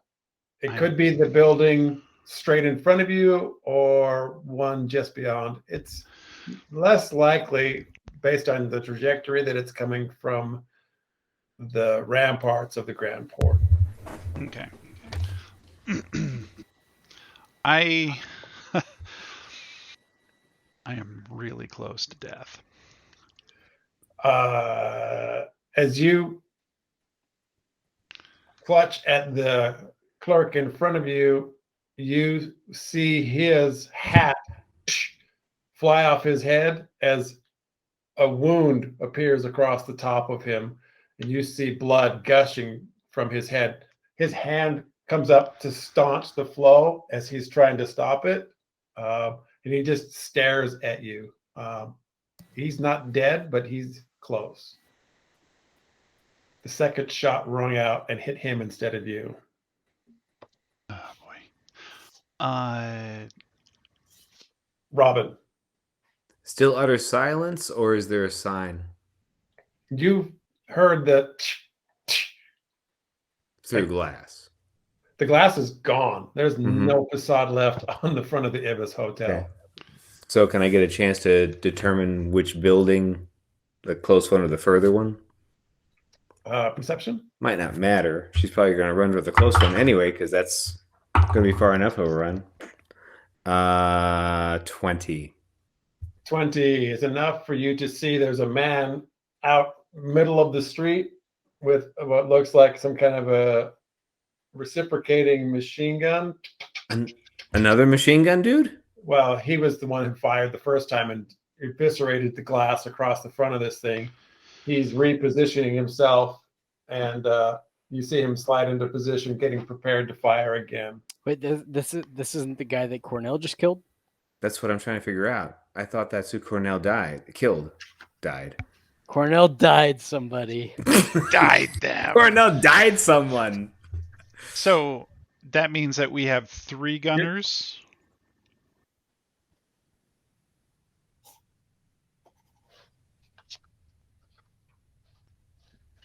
Let me just double check. Yeah, theater of the mind's not working for me on this one. I know, right? I suddenly have a brand new machine gunner. It looks like he has sprung from the building on the left as you're looking north. So it is a third actor, Assailant. a second Yeah. machine gunner. Correct. Okay. I want to it's take some cover with the granite archway, hunt prey, and then hunted shot on that guy. Is that like 80, or where is he far away? You're from the front of the building. He's probably 50 feet from you, 60 tops. Okay. First range. So I'm just trying to take some cover. I am on fire tonight. That's a 20. Natch on him for the first shot. Second shot, I got to take away the -5, but still that's a flippin' 18 plus 18 minus 5, so 31 on the second shot. Damn. So crit and hit. So that's 10, 25. Then I need the hunted prey part. 35. There's a crit. Each die is +2. 2, 4, 6, 8. Damn.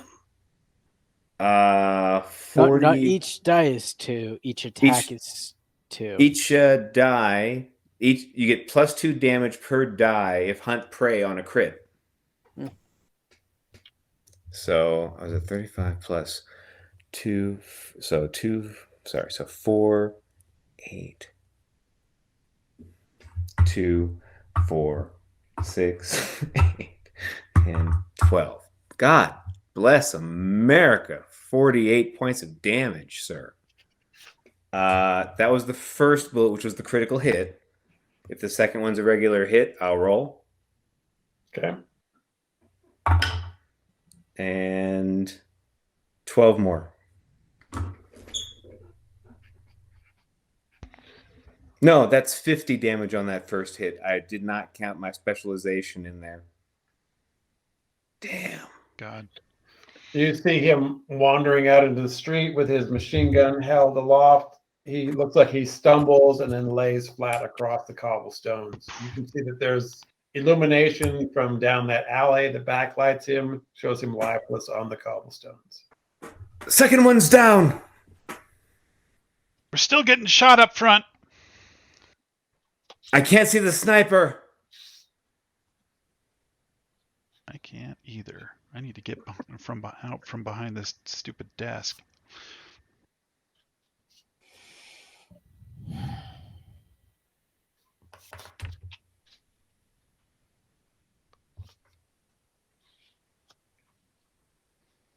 Cornell, you're looking out the window.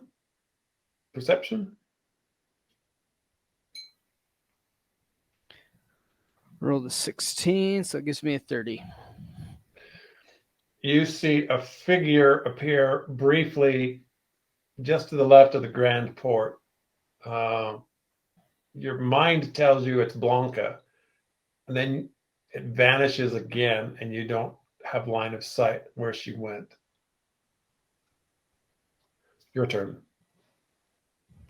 I look back through the shattered windows. Do I see her laying on the ground still? No. Shit. You know she has dimension door that looks a lot like what it looks like to you. Right. I am straight to the left of the Ibis Hotel, right? I'm going to move to the next building and follow it as far as I can towards the Grand Port, but sticking in the shadow of that building. You stop at the notch without proceeding into the line of fire. Right. And I'm at that point, I'm really just looking for either her or the sniper. Did you expose yourself to look? Just a little. I need to know. I need to know. Stealth.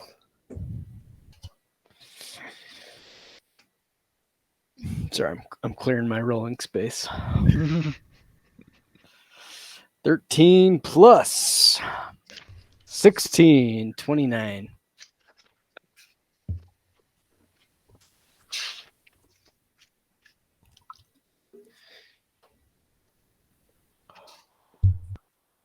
You poke your head out and pull back.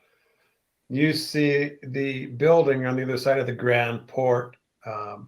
Six-story building. There are a number of lights on.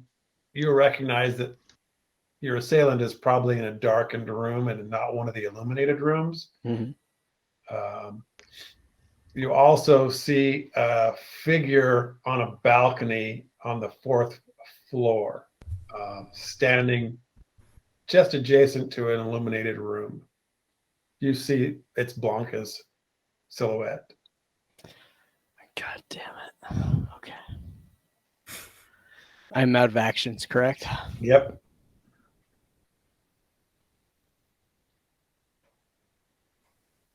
Okay. Need some more bourbon? Banny. You're Okay. hardly touching it. I need a better place for cover. I need to get both me and this guy out of the line of fire. And I'm not sure where he's hitting me from, but I mean, exposed windows or anything like that. I'm trying to figure out how to use any of the rock faces to keep us out of the fire. Because right now, even though we're obscured by a desk, it's not helping. So I glance around to see what my best options are. 17. That's a 34. The staircase and the elevator are the most protected spaces in the lobby. What about moving into the cafe area in the nook that we were sitting? Does that have a hard corner that? If you get against the extreme wall, you might avoid contact by line of approach, but you're only feeling 80% safe. Okay. Stairway then. How far is it to the stairway from where I'm at? 20 feet. I tell Alexander to hold the wound, keep it from bleeding, and I hook my arms underneath him, and He's blubbering. He's never been shot. He doesn't know how this works. He thinks he's dying. Well, he might be dying very quickly if he doesn't. Yeah. Is it dark where I'm at, or am I silhouetted if I pull this off? It's half light. Sun's not down. Okay. I'm gonna hook my arms around this guy and just heft him over to the stairway. You drag him across the foyer into the stairwell. It is old stone construction. You know you're safe in here. You feel claustrophobic just entering the space. I get him up to a place where he can sit back and just keep holding the wound. And he reaches with his offhand to you. Thank you, thank you. And he paints your lapels with blood from his flowing wound. Yeah, just keep holding the wound. Don't pay attention to me. I am going to. How long did that take me? 2 actions? Action. 2 actions. Okay, 2 actions. I am going to.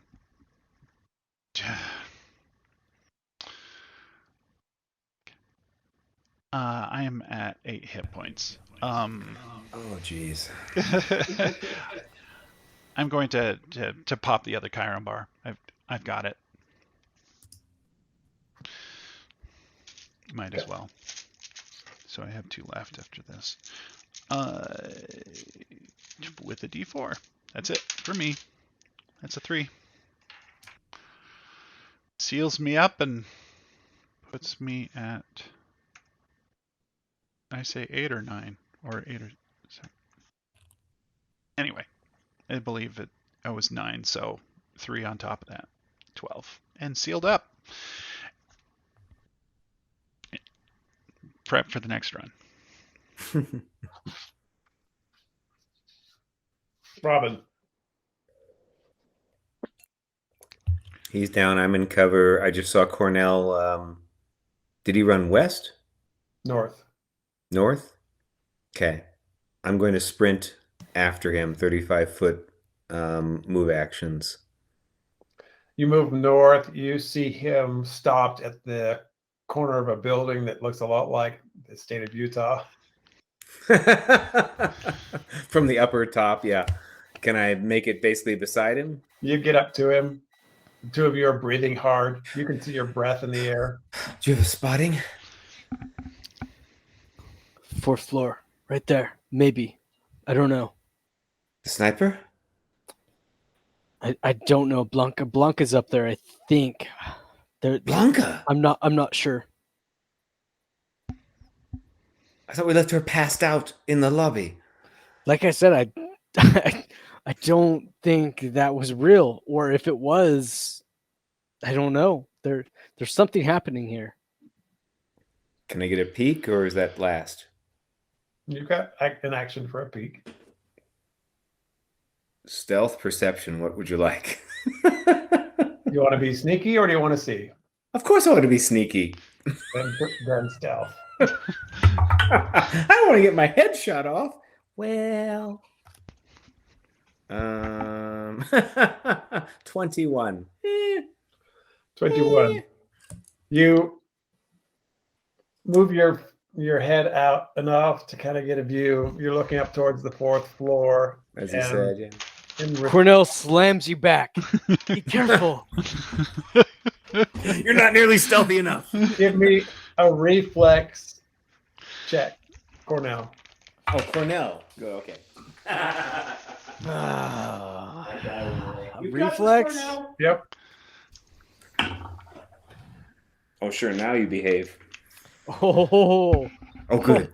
doesn't get much better than that. 37. Yes. 37.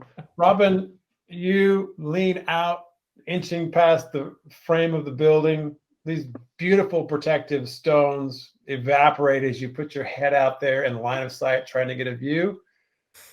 You feel a tug on your clothing, and you hear the cobblestones behind you as the eddy waves of a sniper's bullet shoot past you. You were this close to taking a headshot. Wow. Eyes wide at you. Shit. Still breathing hard. Robyn, you have one more action. I'm right here. I'm right here. I'm sure it took me 2 actions, honestly, to run across that distance to get to him. Okay. You breathe heavily, recognizing that your skull was about to be turned into fragments. She's staring at Cornell, who pulled her back in the last moment, and just eyes wide in thanks.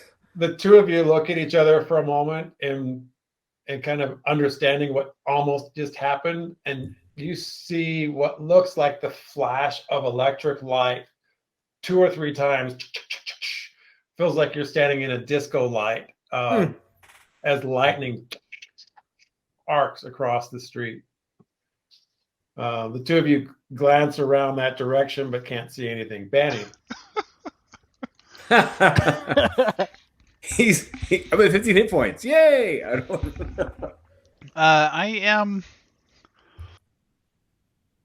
I don't know what to do at this point. I either expose myself or whatever else. No, don't do that. Don't do that. I grabbed the nearest trench coat. I'm gonna run up the stairs to the floor that we're on, which will probably take me a little bit of time, but I do have a 30 move rate.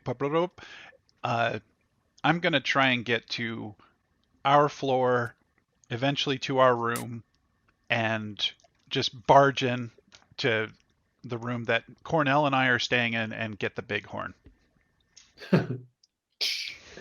Eventually. Yeah. The cavalry's coming. Something like that. I don't have a scope on this thing, but anyway. Robyn, your heart rate is so elevated that you're almost choking on your breath. You look over at Cornell. The two of you eyes are wide as saucers. He just saved your fucking life.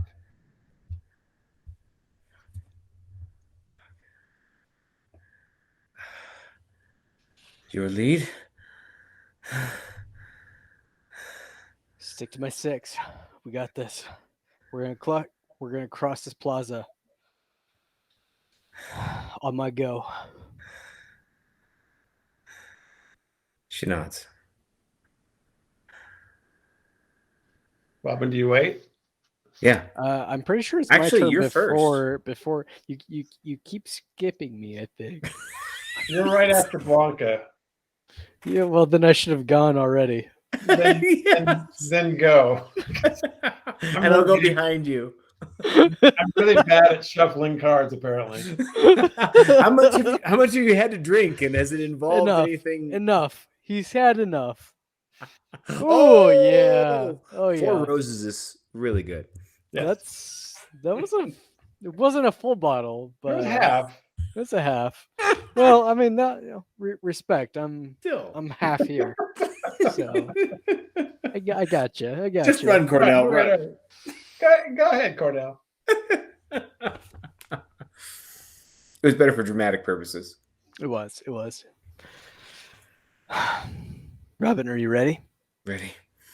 All right. I guess. Let's go.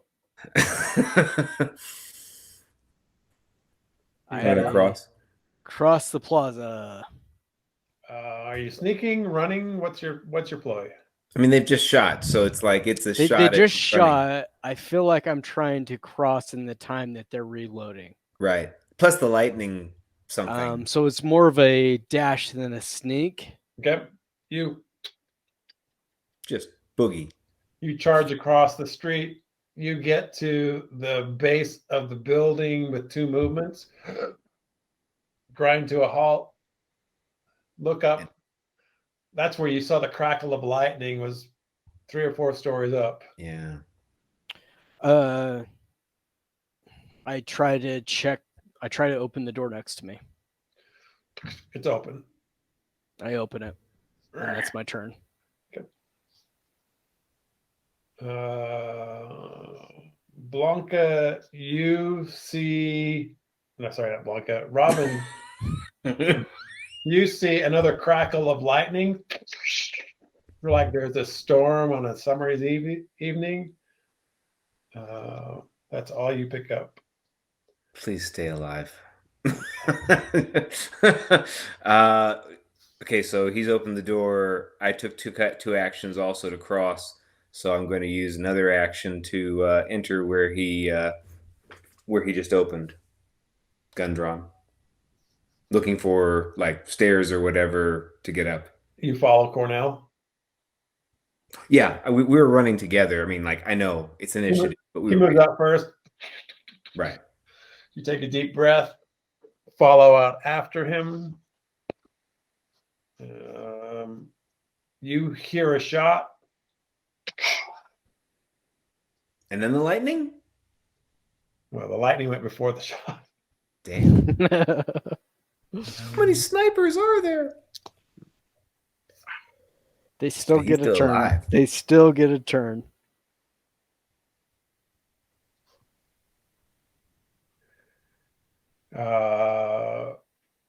You feel like somebody just slugged you in the shoulder. Mm. As you're running across, you try to recover your gait. You continue to run and you close the gap over to where Cornell is standing, but you feel hot wetness spreading across your right side. You take 18 points of damage. 18 points. Ooh.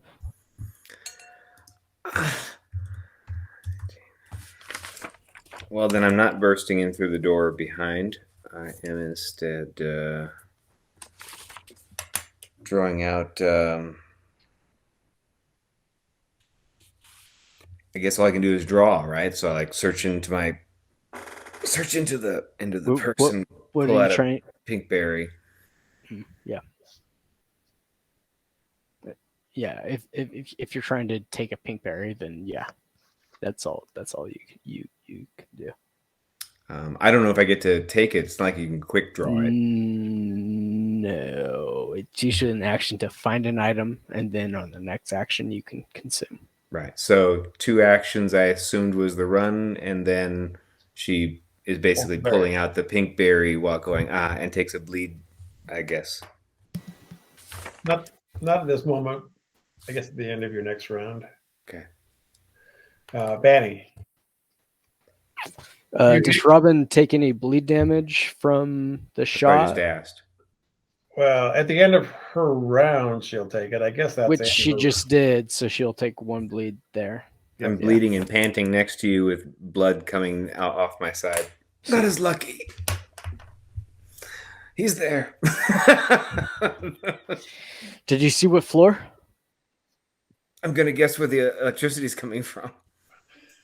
Which floor is that, though? 4? Or is it... Okay. I think, yeah. This feels like a 4th floor hit. Banny. You hear the rapport of the rifle. You don't hear it ricochet, which tells you it struck flesh. Oh, damn. What the? You're muted. muted. You're muted. Okay, sorry. I run to the end of the hotel and I check the window at the far side. Just peek. Do I have line of sight to these different floors? You can still see the crackle of lightning combing the facade of a building. Holy shit! Ghostbusters will be here soon. I drop to a knee and I look. I basically I'm looking for figures on a balcony or looking in the shadows, looking at the perch of the perp. You guess you're in your second range increment, drawing down on the building. Jesus. Oh, yes. The number of 20s we've had tonight is impressive. Insane. Except just for like in the last hour. This is, however, just a perception to see exactly where the guy is. Of That's course. important, though. That's important. It's true. It's very important. You don't want to shoot the wrong person. You bring up your bighorn, sight down the iron sights, and you can see lightning crawling across an upper balcony, and you see just for a moment in that illuminated lightning flash an individual with a bald head and a long barrel rifle standing on a balcony. You see him ratcheting the bolt action of a rifle. Who seriously has concentration skills. I hunt prey on that guy, and I move to the window. And shoot. What is my or do I have a third action to be able to shoot through the window? You see there's a little lever on the window that could prop it open. I don't care. Yeah, You fuck can that. you can stuff the barrel through the glass as an action. Well, I'm positioned just inside. I am going to shoot through it. I've got high caliber. Okay. Not screwing around. Let the glass fall where it may. Okay. Oh wait, I can do hunted shot at this point. Yes, you could. Okay, so I will hunted shot this guy. Better? Straight even. That is a 26. Do I get any? -2 for range increment? -2 for range increment, but do I get any pluses for it being? Oh no, striking runes don't. Yeah, this is a striking rune, bighorn. Master work, but does that even matter? No. So 26. You bring a bead on him. You're firing at the memory of the light that you saw. You pull the trigger. You know you're on target. Roll damage. Okay. I'm going to roll the second one too. Oh, yes. That was a that's good on 20. the second. That was a 20. There's so many 20s tonight. It's phenomenal. Okay. It's meant to be. We represent. Well, I rolled one earlier. We're on fire today. It's a hot night. It's a hot I know night. shit. I rolled 3? Yeah. And fatal. So I scale up on the second one. But anyway, the first one is... Aren't you already a D12 on a bighorn? Right? Is it a D12 or D10? I was rolling a D10. I don't remember. Here, let me double check. I've actually got it marked here. It's a D12. Bighorn, D12. So fatal is moot. It's just in a single additional die. You know, Keith, it doesn't matter that the rules are the same. In a hardback, they're just more real. I know. Isn't it awesome? That's just all there is to it. I am so disappointed with my hardback.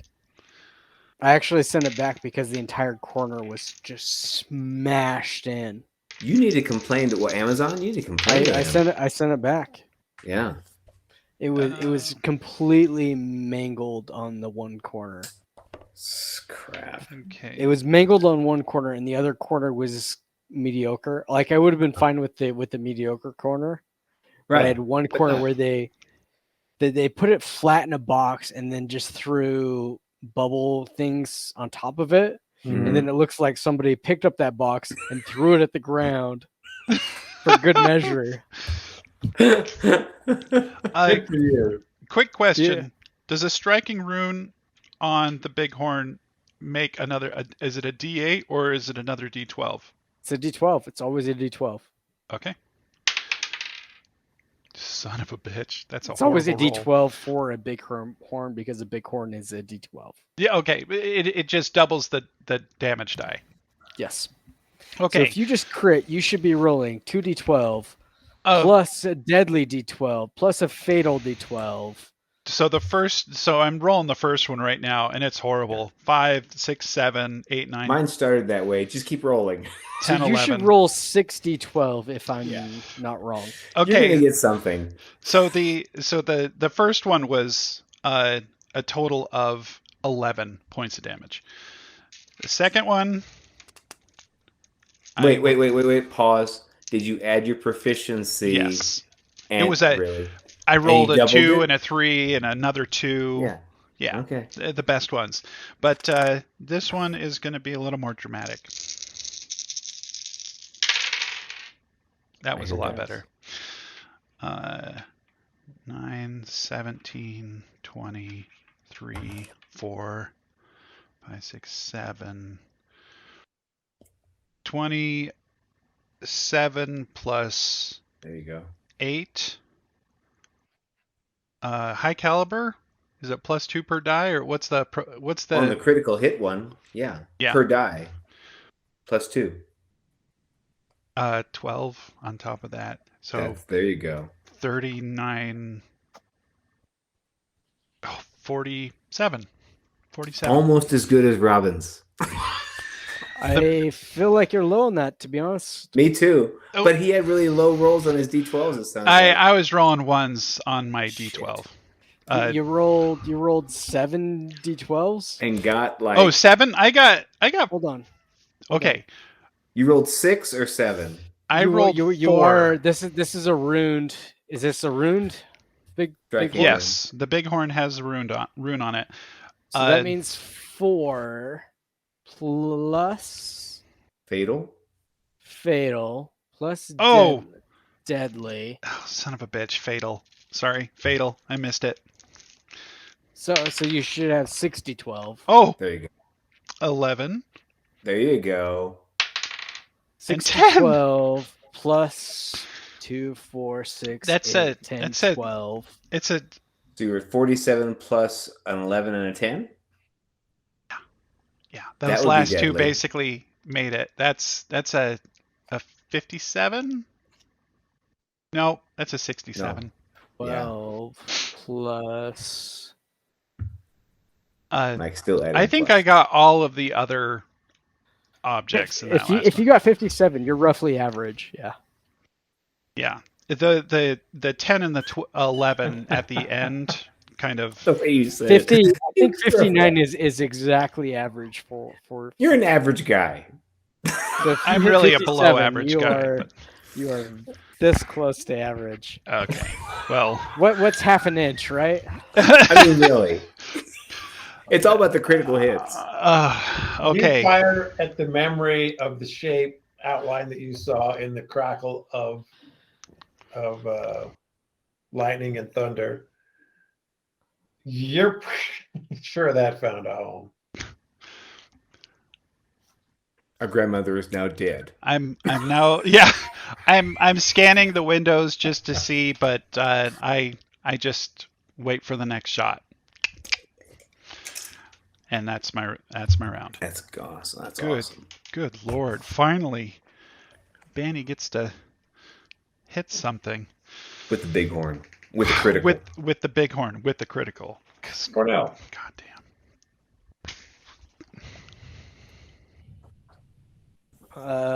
The door is open. You just opened it. Robin went through the door. So no, I didn't get a chance to. You did. She stopped and had a berry. I stopped and I was grabbing a berry because I got struck by the sniper. Biscuits and tea and a berry. Cornell just like scowls at you and then moves through the door. You scowl at me while I'm bleeding and I'm grabbing a berry? You ate the berry. I didn't get to yet. Well, you want I him just to wait? sprinted across to you. Do you want him to wait for you to eat the berry? No. No, of course not. Like I don't know what you want from me right now. No, I thought you just said that. I thought you ate the berry. No, I haven't gotten the berry into my mouth yet. Go. Well, he's not going to stand here and wait for you. He's going to leave and head towards. He's going to look just leave for the door staircase. open. Just leave the door open.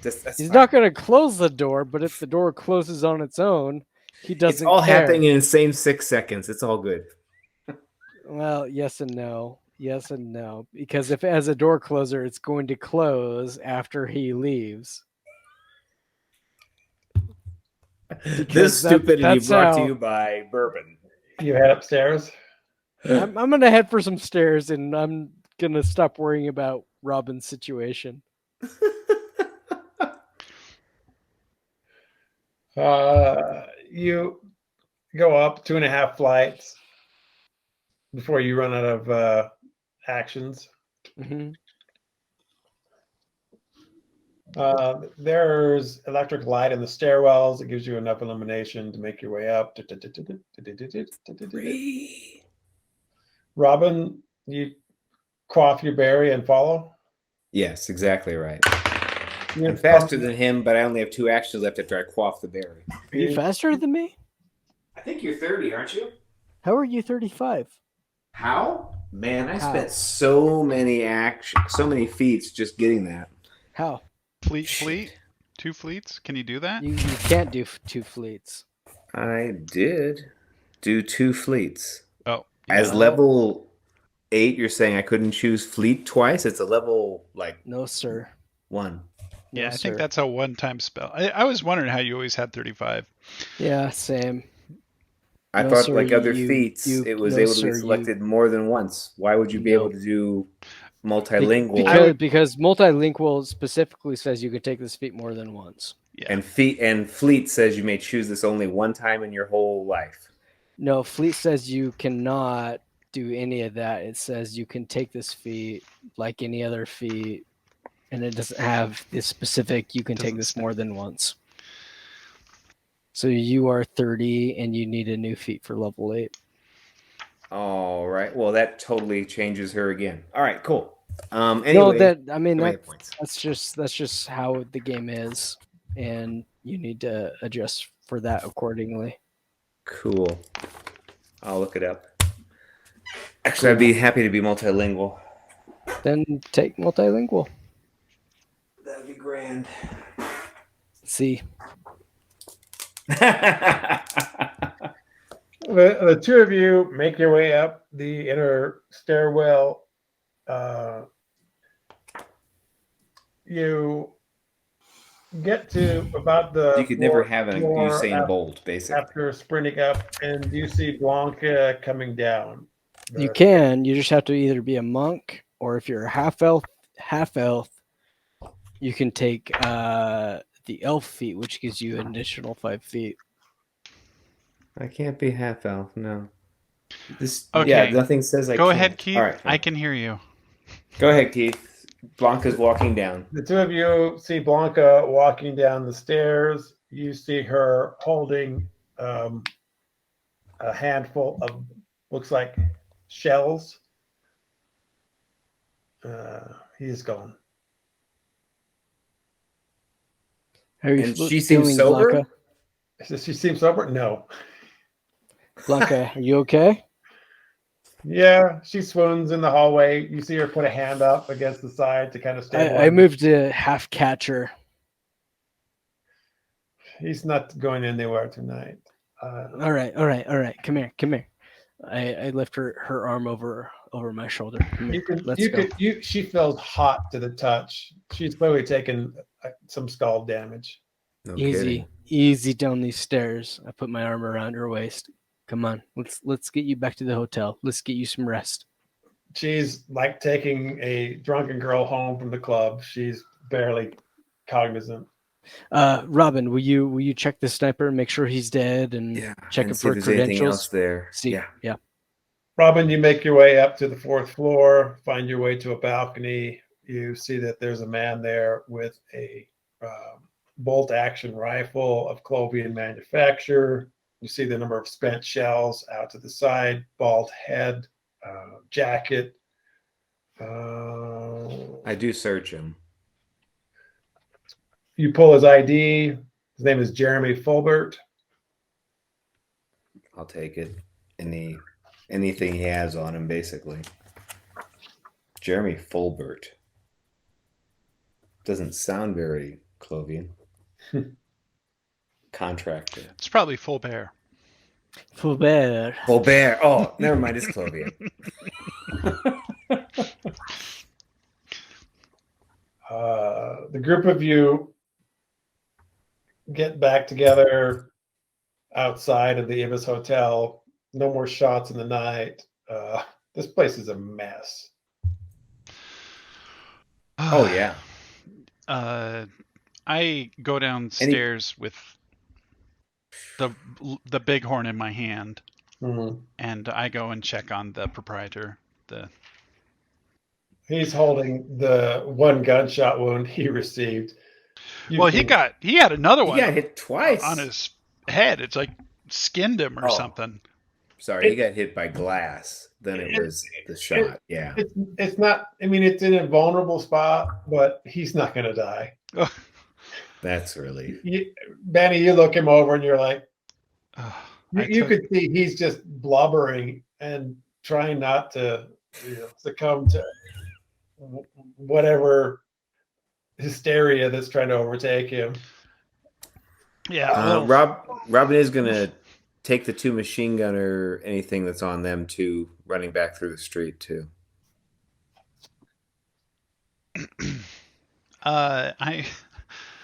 We can clean up later, but basically she's the one who's doing the cleanup on the 3 bodies real quick. But I mean, she's not trying to clean the bodies up. Checking for ID, grab for all, IDs. yeah, grab credentials, currencies. Yeah. Might as Definitely currencies. No, just kidding.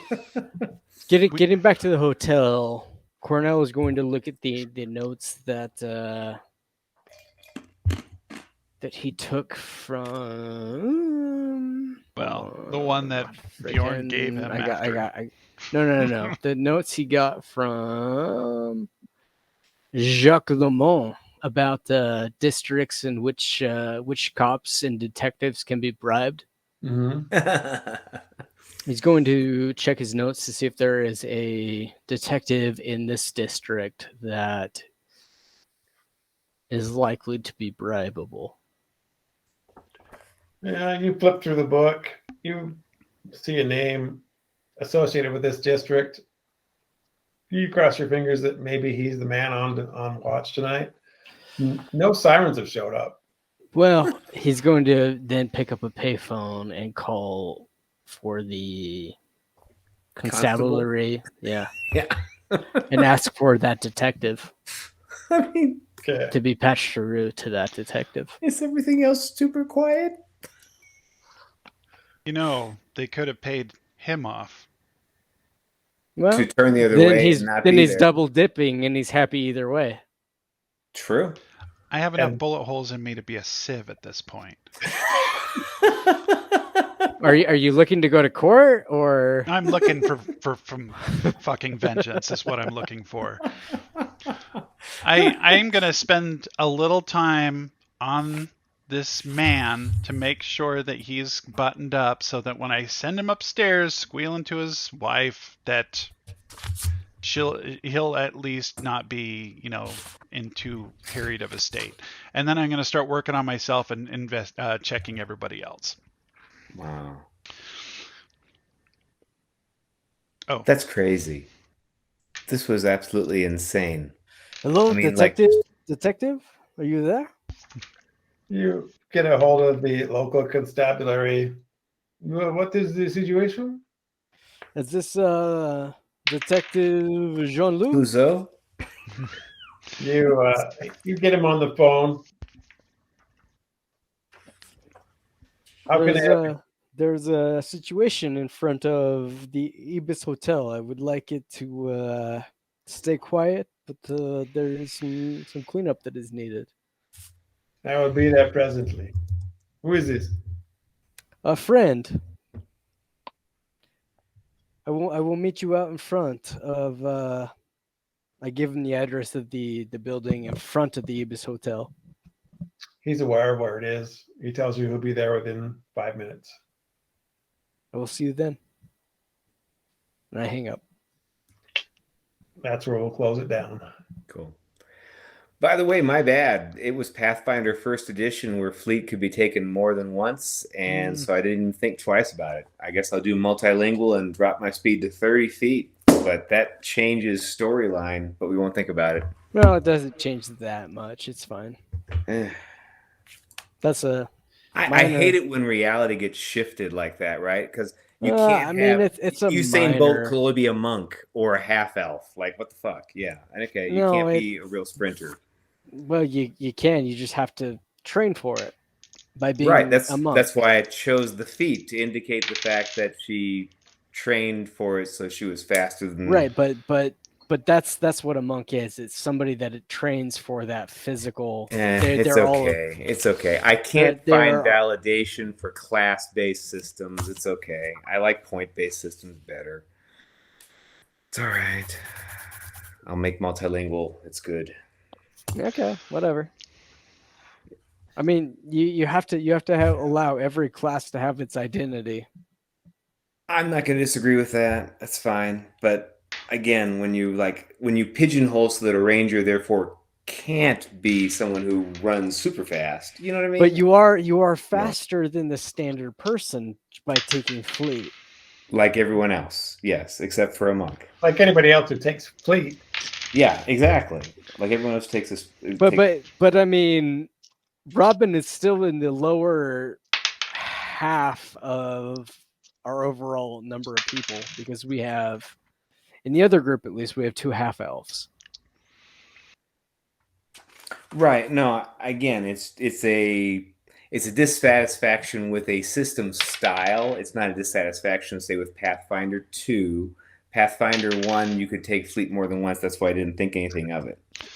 Can you? I'm not even. Oh sure yeah, you I can. just double checked. You can take because I did that with another character actually. I went through and started doing health checks on everybody. I got 16 back. The guy who went upstairs got 18 back. I've got another 18 for somebody, and a 20 for somebody. Do you want to roll off because you got hurt too, right? Well, it's rando. Cornell actually got hurt a lot. Oh, I got hurt Cornell too. I'll take the 18, hit, but I'm just didn't saying get random. hit that much. Cornell got hit for 13. Okay, I was the one I got hit down to half. Oh. Almost. Yeah. Cornell got clocked once, and then he played it very safe after that. And you took the brunt of the fire because of Cornell playing it safe. Yeah. But he was not expecting a drunk Blanka to appear and take out a sniper. He was expecting to take out a sniper on his own. Right. Or with him and Robyn taking out a sniper. And then it turned out to be Banny. and Blanka. Did I actually take him out? Well, you did, but I think Blanka did a lot of damage and gave you a bonus to see where he was at. Yeah. Yours was overkill. She cast lightning bolt twice, I think. Yeah. 3 times. She cooked herself a little bit. There were 3 times that we saw lightning strike. I know that. She's a little spicy. Well, yeah, she was. Maybe she I needs should. The 20. Yeah, maybe she needs the next one. But yeah, you guys, 18 and 20 between the two of you.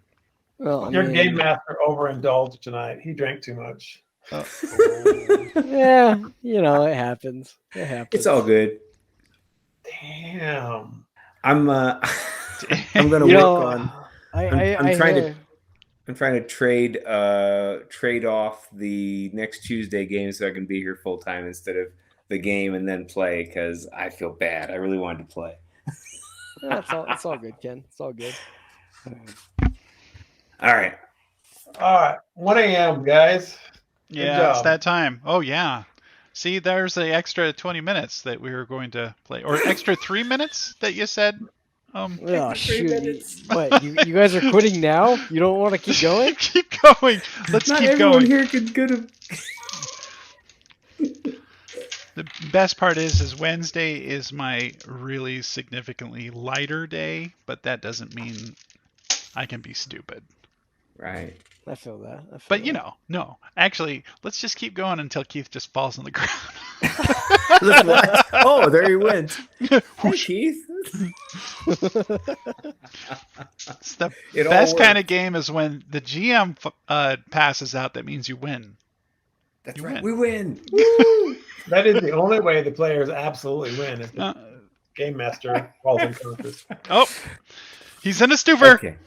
We're gonna we've got him on the ropes. Let's keep going. Let's check his credentials and see if he's got any marks. All right, no longer is Cornish broken language then for Blanka for Robyn. Hooray! Yeah, Yay. I feel that. Yay! All right, have a good night, everybody. Hey, man. Thanks, everyone. Good night.